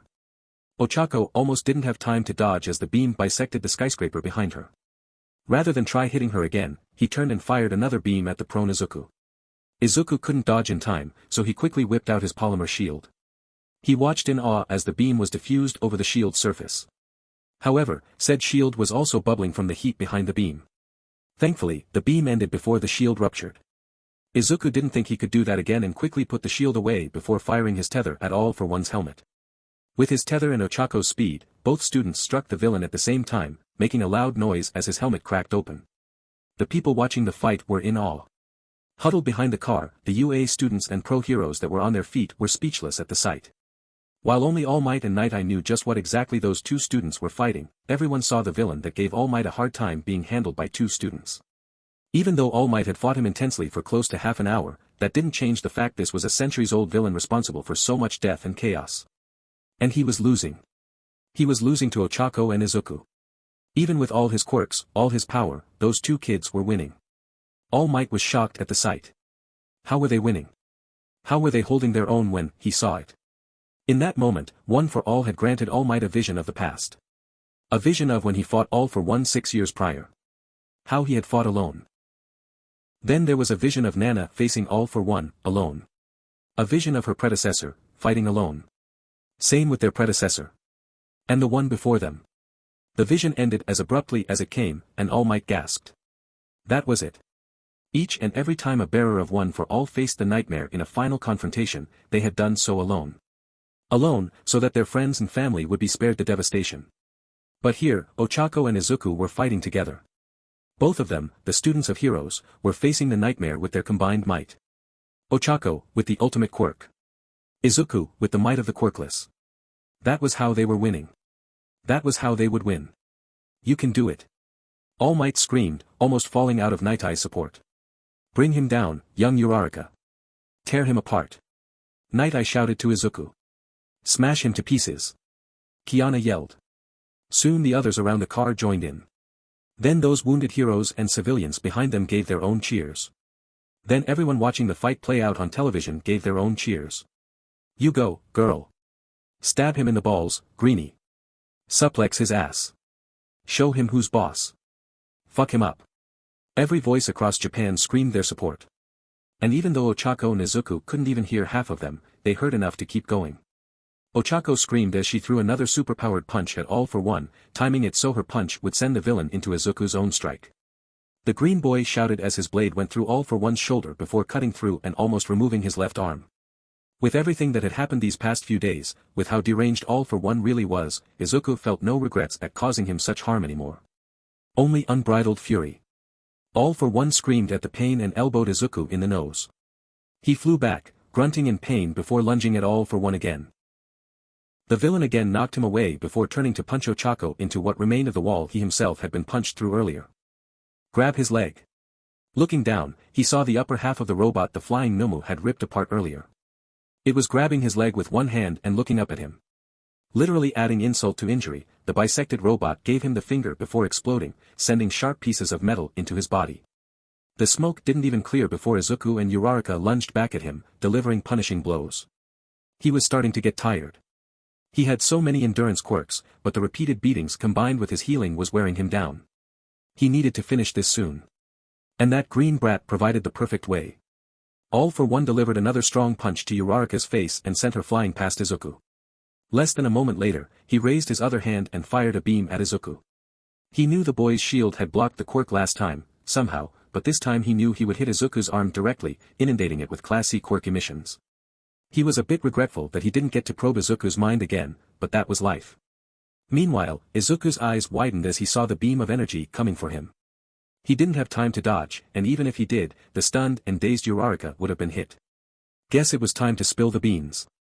Izuku held out his left arm, letting the beam strike his palm, while quickly grabbing the metal sleeve above his elbow and twisting it down. The high-pitched whine of his red matter cells was barely audible over the energy beam, at first. However, everyone watching the fight was in shock at what happened next. The instant the beam hit his palm, the energy dissipated. No, that was wrong. Looking closer, one could see Izuku's arm was now sheathed in a red aura. At the same time, the visible cells started shining brighter and their noise got even louder. Gritting his teeth against the pressure of All for One's attack, Izuku started moving forward, towards the villain. What's going on? All for One screamed. Why isn't your arm exploding? You told me it would explode if exposed to A or C emissions. Hearing the villain's screams of confusion, Izuku tilted his head back a bit, giving a wide and creepy smile, and said two words. I lied. All for One just stared, or did the best he could without having eyes, in shock. He really was lying. He could have destroyed the brat's arm and taken what he wanted. He growled in frustration. Why are you so determined, he screamed. You're just a quirkless brat. This society looks down on you, treats you like shit. You think I don't know how you lost that arm? Why are you so eager to dash, because I'm not alone? Izuku screamed as his arm kept absorbing the energy beam. I have heroes who saved me. Kamui, Nedzu, Night-Eye. I have friends who support me. The students of class 1C and 1A. And I have a family that loves me no matter what. Inko, Midnight, Melissa, Ochako, Eri. I have so many people who care. So many pushing me forward. It's for them I'm still standing. For them I'm still fighting. For them that I will win. That I will go beyond. At that moment, the energy beam finally ended and Izuku rushed forward, his arm shining like the sun. He tensed his fingers, letting electricity arc between every edge on his palm. Carried by the wills of everyone behind him, Izuku gave a battle cry and charged the villain. All for One, still tired from that last beam, could barely raise his arm to try punching Izuku away. Thanks to his small frame and agile build, Izuku simply ducked under the arm, jumping at All for One, his left hand extended. Plus Ultra AA. Izuku's left hand made contact with All for One's metal mask as Izuku clung to the villain with his right, keeping him above the ground. Before the villain could dislodge him, Izuku unleashed his shocking grasp again. This time, it was overcharged with the emissions it had absorbed from All for One's latest attack. All for One screamed in pain, and Izuku screamed in fury, as the electricity arced over them both.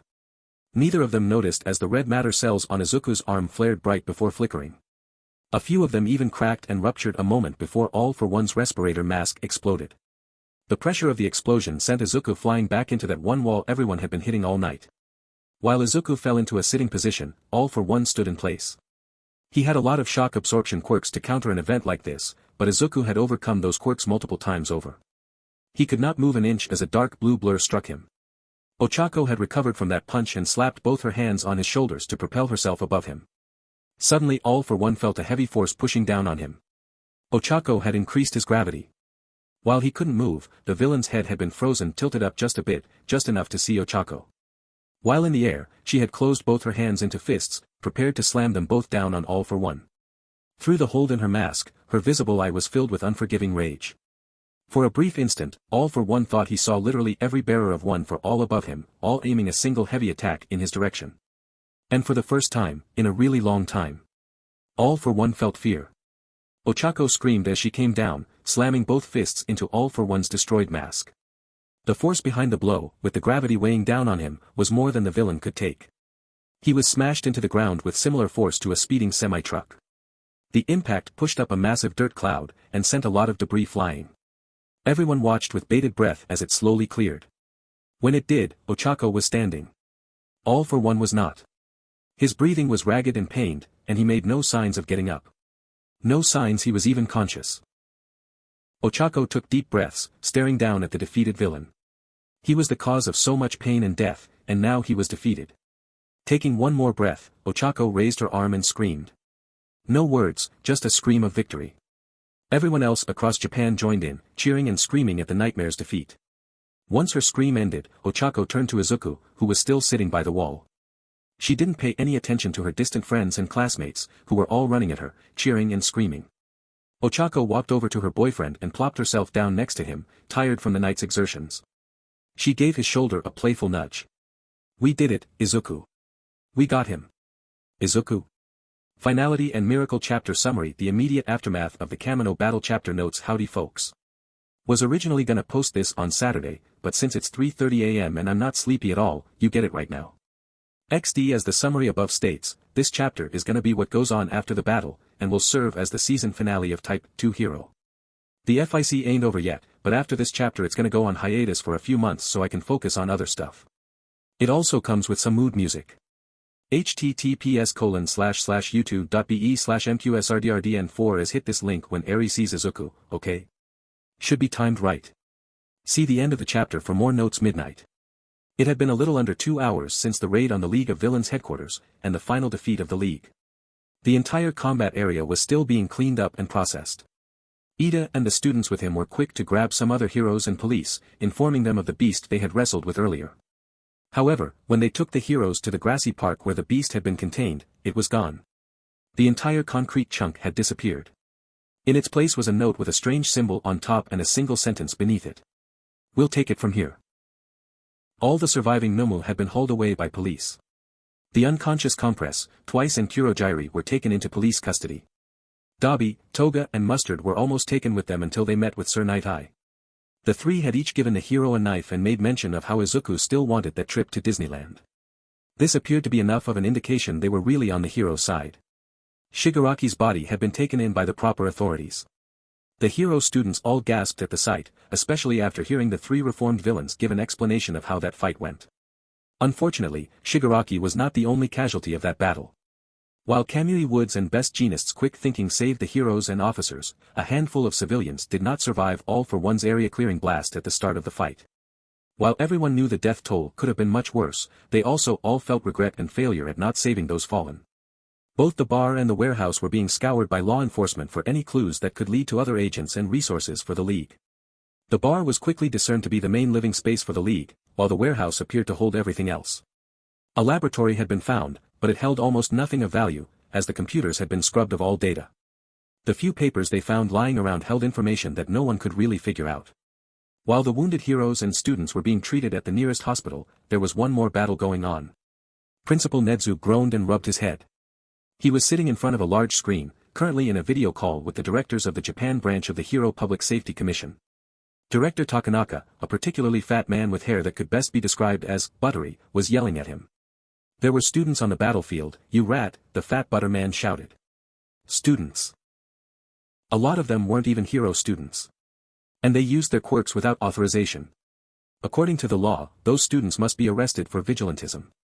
"You assume a great deal," Nedzu groaned. "Director, if you would take the time to listen to the audio logs from just before the raid started, you would note I gave all UA students authorization to use their quirks for heroic action. That extended to them." "Stop trying to cover for them, Nedzu," another man growled. "It's clear that you're just saying that. There's no way you could have known they were there." "What's clear," Nedzu interjected, "is that you aren't listening. I did know they would be there. And I knew because they told me." The butterman froze in shock. Nedzu loved this part of things.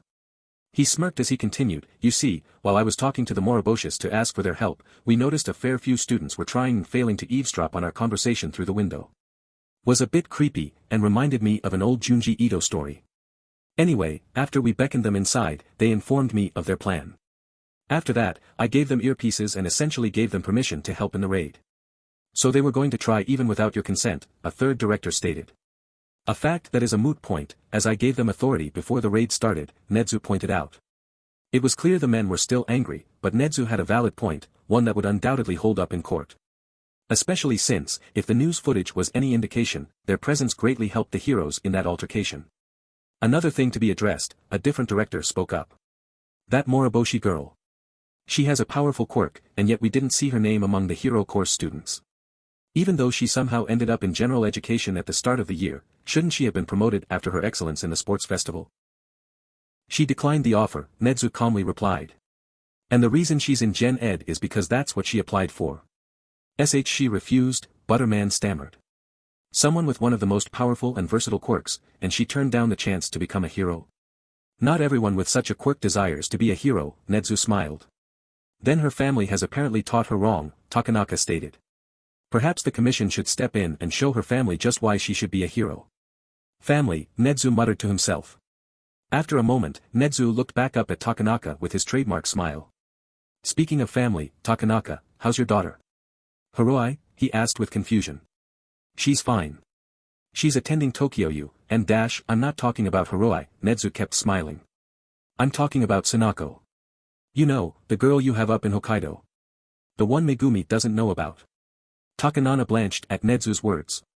He also went very still. "No comment." "All right." Nedzu turned to one of the other directors. "Genjiro-san, a question if you will. I apologize if I don't understand, being a rat and all, but is there any reason you visit a younger lady for a few weeks every summer without your wife's knowledge?" That director made a choking sound and went stiff as a board. "Nothing. Oh well. Yamamoto-san, about that woman you and Mashi-san met on that cruise back in, now listen here, Nedzu." Takanaka finally recovered enough to speak. "Now listen here, monkey." Nedzu shouted back. I might not be a human, but even I know and understand the concept of family. I view every single student of mine as dearly as though they were my own children, and I will not suffer their families be threatened by greasy paper generals like you. Nedzu took a breath to compose himself. Here is what you will do. You will leave my students alone. You will leave their families alone. If I hear anything about you attempting to punish them, or trying to force any of them into hero course against their wishes, I will spill every dirty secret you all possess to every single news outlet in Japan. If you actually try to cause physical harm to any of them, well, Nedzu reached into his vest and pulled out a small piece of paper. This, he continued, is a check for 500,000 American dollars. If any of you try to cause actual physical harm to any of my students or their families, I will give this check to a certain American acquaintance of mine, who will then give it to a certain individual. I will not give this individual's name, but they are someone who is very skilled at hunting people down and quietly leaving them bereft of a head. Now, for 100 grand a head, I'd imagine such an individual would be very eager to fulfill any and all demands I might make. He put the check back in his vest and smiled at the directors. And you will not tell your superiors about my little promise, or else I'll be telling them, with evidence, about the little embezzlement ring you guys are running. Now, your superiors might not care about your infidelity or whatnot, but they might care a bit more at hearing about the misdirection of funds. Clear. As glass, Takanaka grumbled. Excellent.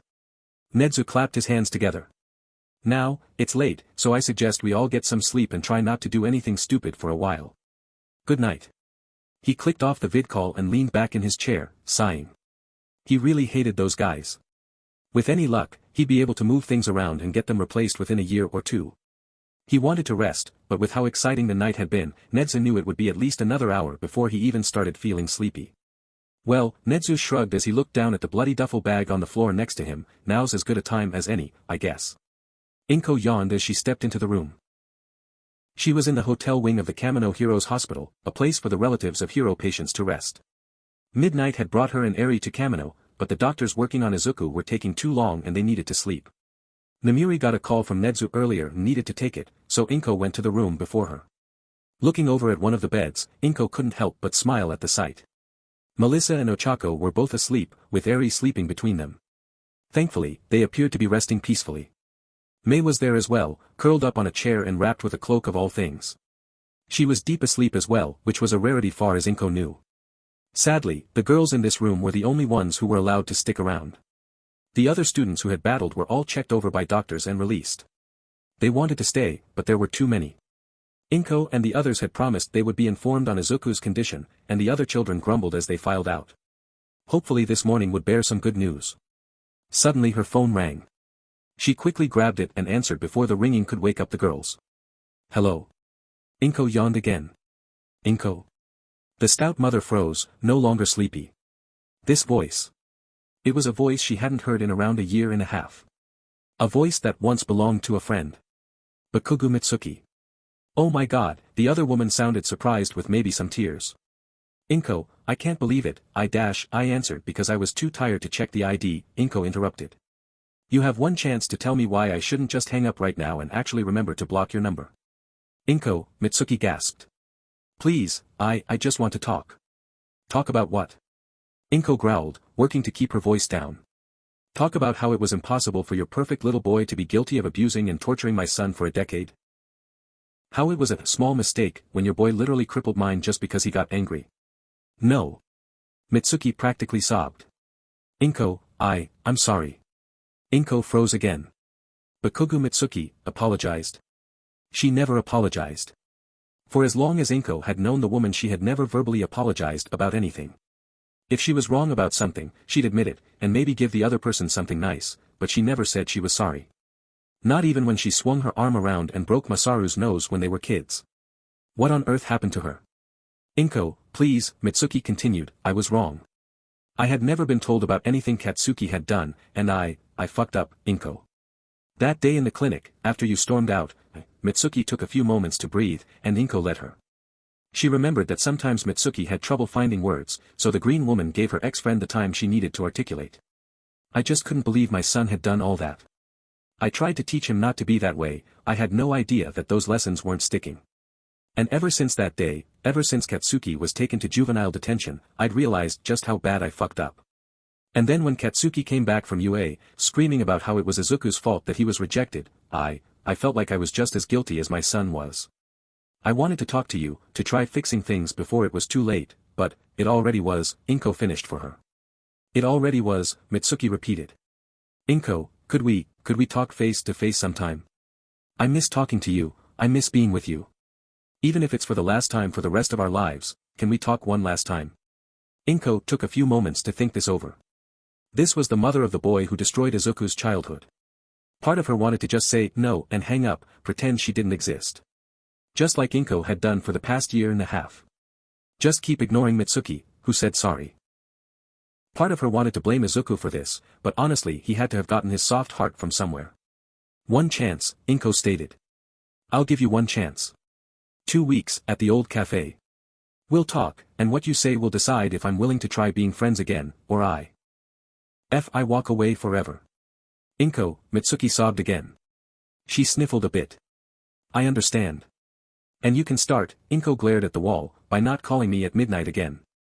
Seriously, what made you think this was a good idea? I saw the news, Mitsuki sheepishly explained, and just wanted to see if you'd read a text message, but my hands were shaking and I dropped my phone. I didn't know I accidentally hit the call button until I heard your voice. I forgot that your lotion quirk had the drawback of slippery fingers, Inko deadpanned. She heard Mitsuki laugh at her statement, and didn't feel as negative about it as she expected. I'm hanging up now, I need sleep. See you later, Bakugo-san. She let her ex-friend, and possibly reinstated friend, say goodnight before hanging up. She stretched her arms and gave a quiet groan as she sat down on the empty bed. Just before she could lay down, however, the door opened and Namiri quietly stepped in. She wasn't wearing her hero outfit, but rather her casual office lady outfit. Kaya-chan, Inko greeted as she patted the bed next to her. The heroine gave a grateful smile and sat next to her. She clearly had some things to say. Inko guessed she was just in the listening role tonight. The doctors are still working on Izuku, Kayama Namiri explained. He took a serious beating earlier, and still hasn't woken up. They'll call us in the morning with any updates. That's good. Another thing, the heroine continued. You remember that restraining order we put on that asshole Hisashi a while back? Well, he tried to break into your apartment earlier. Dunno what exactly his goal was, but a nearby hero caught him in the act. He's in police custody again. Guess that means we'll have to move, Inko sighed. It'll be hard finding a place cheap as those apartments. Actually, Midnight spoke, Nedzu informed me about something that could help with that. After the summer camp attack, and with everything else that happened, UA's gonna be moving to a dorm system, with the students living on campus with the teachers. At least Izuku will be safer, Inko smiled. You'll be watching over him, right? About that, Midnight stammered. Inko noticed she was blushing a bit as she looked down and to the side.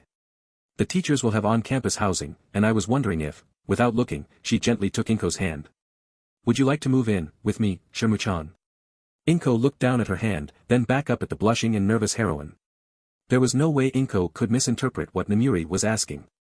Inko smiled and gently closed her fingers around Namiri's own. I think I would like that very much, Inko whispered. Midnight's eyes closed a bit, and she gave a closed yet happy smile. If Inko were taller she would have no issue with leaning against her right there and then. As the two sat in silence, holding hands, Namiri couldn't help but think of the first time they met. 6-year-old Kayama Namiri was crying. She was surrounded by bullies again. They were laughing and jeering and sometimes even throwing stuff at her.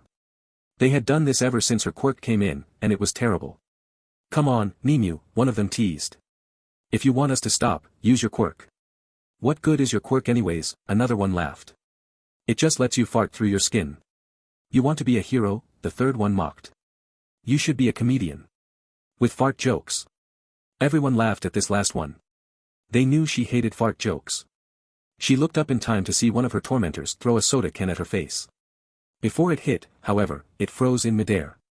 Everyone watched in stunned silence as the can slowly floated to the side, and into the hand of a green-haired girl in a high school uniform. Her eyes were narrowed with anger, glaring at the group of boys. What are you doing? The girl hissed. Piss off, bitch, one of the boys yelled. At this insult, the girl raised her other hand, and the boy who shouted at her was now screaming in pain as he was pulled headfirst into the older girl's hand. When she had a firm grip on his hair, the girl leaned down and kept glaring like a vengeful angel. That is not how you speak to people, she growled. When I let go, you and your friends will go away and leave this girl alone. If I hear anything about you bullying her again, I'll use my quirk to rip out your eyeballs. She pushed him away before standing back up, watching as the boys fled from the angry teenager.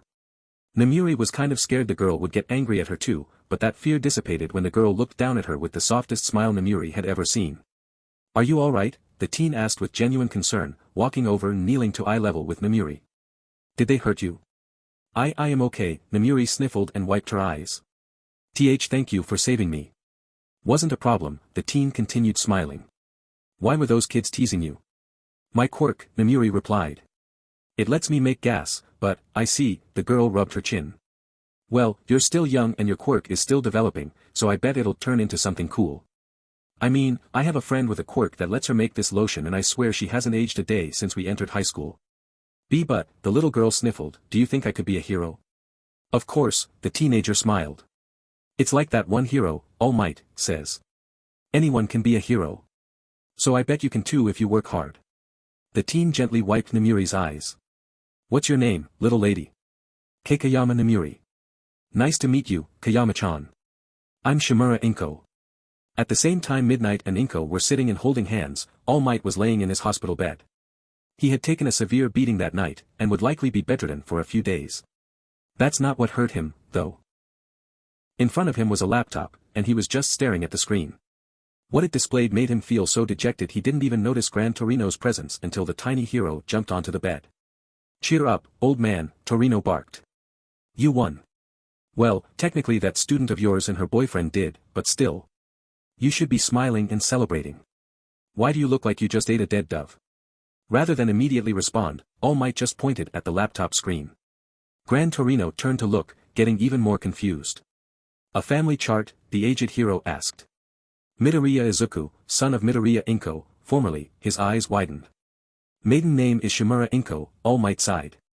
"Sole child of Shimura Nana. That means young Midoriya is the direct grandson of Shimura Nana. So the kid we saved is Nana's grandkid," Torino rubbed his chin. "Yes," Toshinori nodded. "He's also the boy I rejected a year ago." Gran Torino looked back at the wounded hero as he continued, "Back during the fight, All for One tried to convince me his subordinate, Shigaraki, was really named Shimura Tenko, and was Nana's grandson. When Midoriya heard this, he laughed so hard he almost fell over. He refuted All for One's claim by saying, 'My mother is an only child.' Not a direct answer, but clear enough for those who know.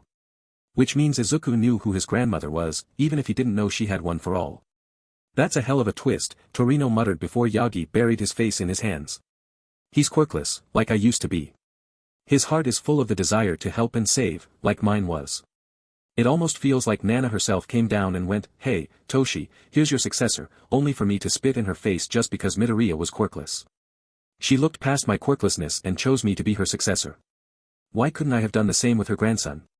All Might sat in silence, not looking up in shame, until Torino lightly karate chopped his head. "Lighten up," the older hero growled. "Yes, you screwed up back then, but remember that wasn't the only time you screwed up. Wasn't even the worst time, either. It happened, and you're already trying to treat him better, so stop sulking and move on." "I need to give him another apology," All Might stated. "Didn't he punch you last time you did that?" "Yes, and I'd deserve it if he chose to do it again." Gran Torino was about to object before his phone rang. Growling, he yanked it off his belt and answered it. "What?" he growled. He listened for a few moments before his eyes widened. "What do you mean he's dash?" The following morning Inko, Midnight and the other girls who had stayed the night were standing in the hallway just outside Izuku's room. Eri was holding Melissa's hand while also holding her knife. They were talking with the doctor who was tasked with curing Izuku. They did not like what he was saying. "He's in a coma?" Midnight asked. Unfortunately, the doctor nodded. He took a lot of head injuries during that fight, but the worst of it was that last attack of his, with all the red electricity. All that electricity basically short-circuited his nervous system. We were able to stabilize him, but we don't know how long before he actually wakes up. Aren't there any doctors with quirks that could help with that?" Ochako asked. "We're trying to find some," the doctor replied, "but it could take a while, even if there is one who can. I'd like to discuss the options in case we can't, if that's alright." Inko nodded and shuffled closer to peer into the folder the doctor was holding out while Eri shook Melissa's hand to get her attention. "Can I sit with Papa?" Eri quietly asked. "I think it'd be okay," Melissa gave a sad smile. "I think we'll be talking for a while. Go on." She gently released Eri's hand and moved closer to the group. The little girl slowly pushed open the door to Izuku's room and slipped inside. Izuku's hospital room wasn't like the other ones. This room had light blue walls with little clouds painted on them. There were green and purple flowers on the nearby table, and the clock was shaped like a cake. Most people would say this room was a bit too childish for a hero's hospital, but sometimes people wanted to wake up to cute and warm sights rather than sterile white ceilings. It did nothing to comfort Eri, though. Ever since her time with the Yakuza, the little girl hated hospitals and anything associated with them. Even the decor of Izuku's bedroom couldn't hide the fact this was still a hospital. Eri straightened up and walked further into the room, towards the bed. Next to the bed was a small trolley with Izuku's prosthetic arm on it. May and Melissa had removed it last night, since it was getting in the way of the doctors. The hand was still open, fingers frozen like they were grasping all for one's helmet. Further along, Eri saw the red matter cells that powered the arm. They were all dark and quiet. Most of them had ruptured and leaked on the cloth the arm sat on, almost making it look like the arm had bled out. Then she saw Izuku. He was laying on the bed. He had bandages all over his body. His eyes were closed and he had an oxygen mask over his mouth. The machine next to him beeped slowly, which Eri remembered was a good thing, if all those shows they watched were right. She could hear he was breathing slowly and quietly, as well. It didn't look like he was hurting. If anything, her papa really did look like he was asleep. Eri set her knife on the mattress before climbing up on the bed. She gently crawled up to Izuku until she was laying under his right arm, like she would when they were sleeping at home. He was as warm as he usually was, but his eyes weren't moving like he was dreaming. Eri didn't like that. "Papa," Eri whispered, tears forming in her eyes. She wanted her papa back. She wanted to see him smile. Hear him laugh. She wanted him to wake up. Closing her eyes, she gripped his shirt tight. "Please, save my papa," and she activated her quirk. Instead of the roaring white light which normally accompanied her quirk, Izuku's body was slowly covered in a soft golden light.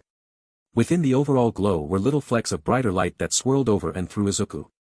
Eri hardly noticed, her mind remembering all the happy times she's had with Izuku. The day he saved her. The day he took her home, and became her papa.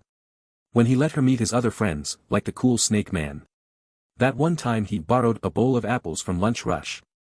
When he convinced Auntie May to give her some toys from her workshop. His smile. "Papa," Eri cried. "Please wake up, Papa." The light persisted for close to a minute. Eri didn't notice the light receding into her horn. She didn't notice Izuku taking a deeper breath. She didn't notice the bed shake just a little bit. But she did notice when she felt a familiar hand gently rub her head. Her head shot straight up in an instant. Even with all the tears in her eyes, she could see Izuku looking down at her with a soft smile. "Hey, sweetie," he whispered. "Are you okay?" "Papa." Eri cried aloud as she jumped and hugged around his neck. "Papa." Izuku coughed a bit at the sudden force around his shoulders, but gave a weak laugh and hugged her with his arm. A few moments later, the door slammed open as Melissa and Ochako burst into the room. Both girls froze in the doorway, staring in complete surprise at Izuku, who looked back with a smile. "Hey, ladies," he greeted. "Izuku," both girls screamed as they tackled him to the bed. Inko and Midnight stepped in immediately after, followed by the doctor. "Don't scare us like that again, Izuku." Melissa sobbed as she buried her face in his hair. Ochako didn't say anything, as she was too busy peppering his face with kisses before hugging him tight and sobbing. "Easy, girls," the doctor shouted. "Did you forget he was beaten up last night?" "Doc, don't worry." Izuku laughed. "I'm not hurting." Izuku finally realized that, yes indeed, he was perfectly fine. Better than fine, in fact. He felt better than he did before his fight with Shigaraki, in fact. "What happened?" "I saved Papa." Izuku stopped and looked down. Beneath the sobs of Melissa and Ochako, Izuku could hear Eri whispering something over and over. "I saved Papa, I'm not cursed, I saved Papa." Izuku realized what she was saying, realized what Eri did. He smiled and pulled her even closer. "Thank you, Eri." Chapter end notes. Yay, he's awake. Hoping that whole scene brought some tears, especially with the music provided. Like I said earlier, gonna take a few months break from working on this so I can focus on the side stories and other fics, such as Cobalt Star and maybe Helltaker. Next season of Type 2 Hero will be the last season. There's one last big challenge for our students to face, one last obstacle to overcome, and one last crack that needs filling in Izuku's mental kintsugi bowl. Until next time. Happy face, miracle and adjustment chapter notes. Hey guys. Got a lot to say, but I'll say it after the chapter. Please enjoy this new chapter. See the end of the chapter for more notes. 1 week. It had been an entire week since Kamino Ward. A week since the climactic battle that ended the League of Villains. A week since Uravity and Scouter defeated a literal nightmare. And it had been one hell of a week. The morning after the battle, pretty much every news station on the planet had replayed footage of the battle. There were statements from police, and from the pros on site. Over the next few days, the students who took part in the battle had been interviewed during press conferences. Due to stress and injury, Izuku and Ochako were able to give their interviews in private. The police gave reports on their findings concerning the League of Villains, telling everything from numbers to names. One of the most drastic events, however, was when All Might announced his retirement. He gave this declaration in a private conference after the rest of the students and heroes gave their accounts. He explained that the wounds he suffered during that battle had caused some permanent injuries that would greatly affect his work. He would continue to teach at UA, but otherwise stick to desk work. What he didn't reveal was that he had used up so much of One for All's remaining embers that he could use his buff form for less than an hour. He was not looking forward to revealing his withered self to the hero course classes. After his announcement, there was a sharp increase in crime. Many villains and wannabe masterminds saw the retirement of All Might as a golden opportunity to exert their influence. However, just as the criminals were emboldened by the number one's retirement, heroes and vigilantes found themselves inspired by the acts of heroism from that night in Kamino. Even regular citizens seemed to take up whatever tasks they could to counter the rising crime rates. Of more immediate concern for the students and staff of UA, however, was the new dormitory system. Everything's been sorted out? Nedzu asked from his chair. The trucks were unloaded this morning, Aizawa said as he sat across the desk in Nedzu's office. The students should be arriving this afternoon.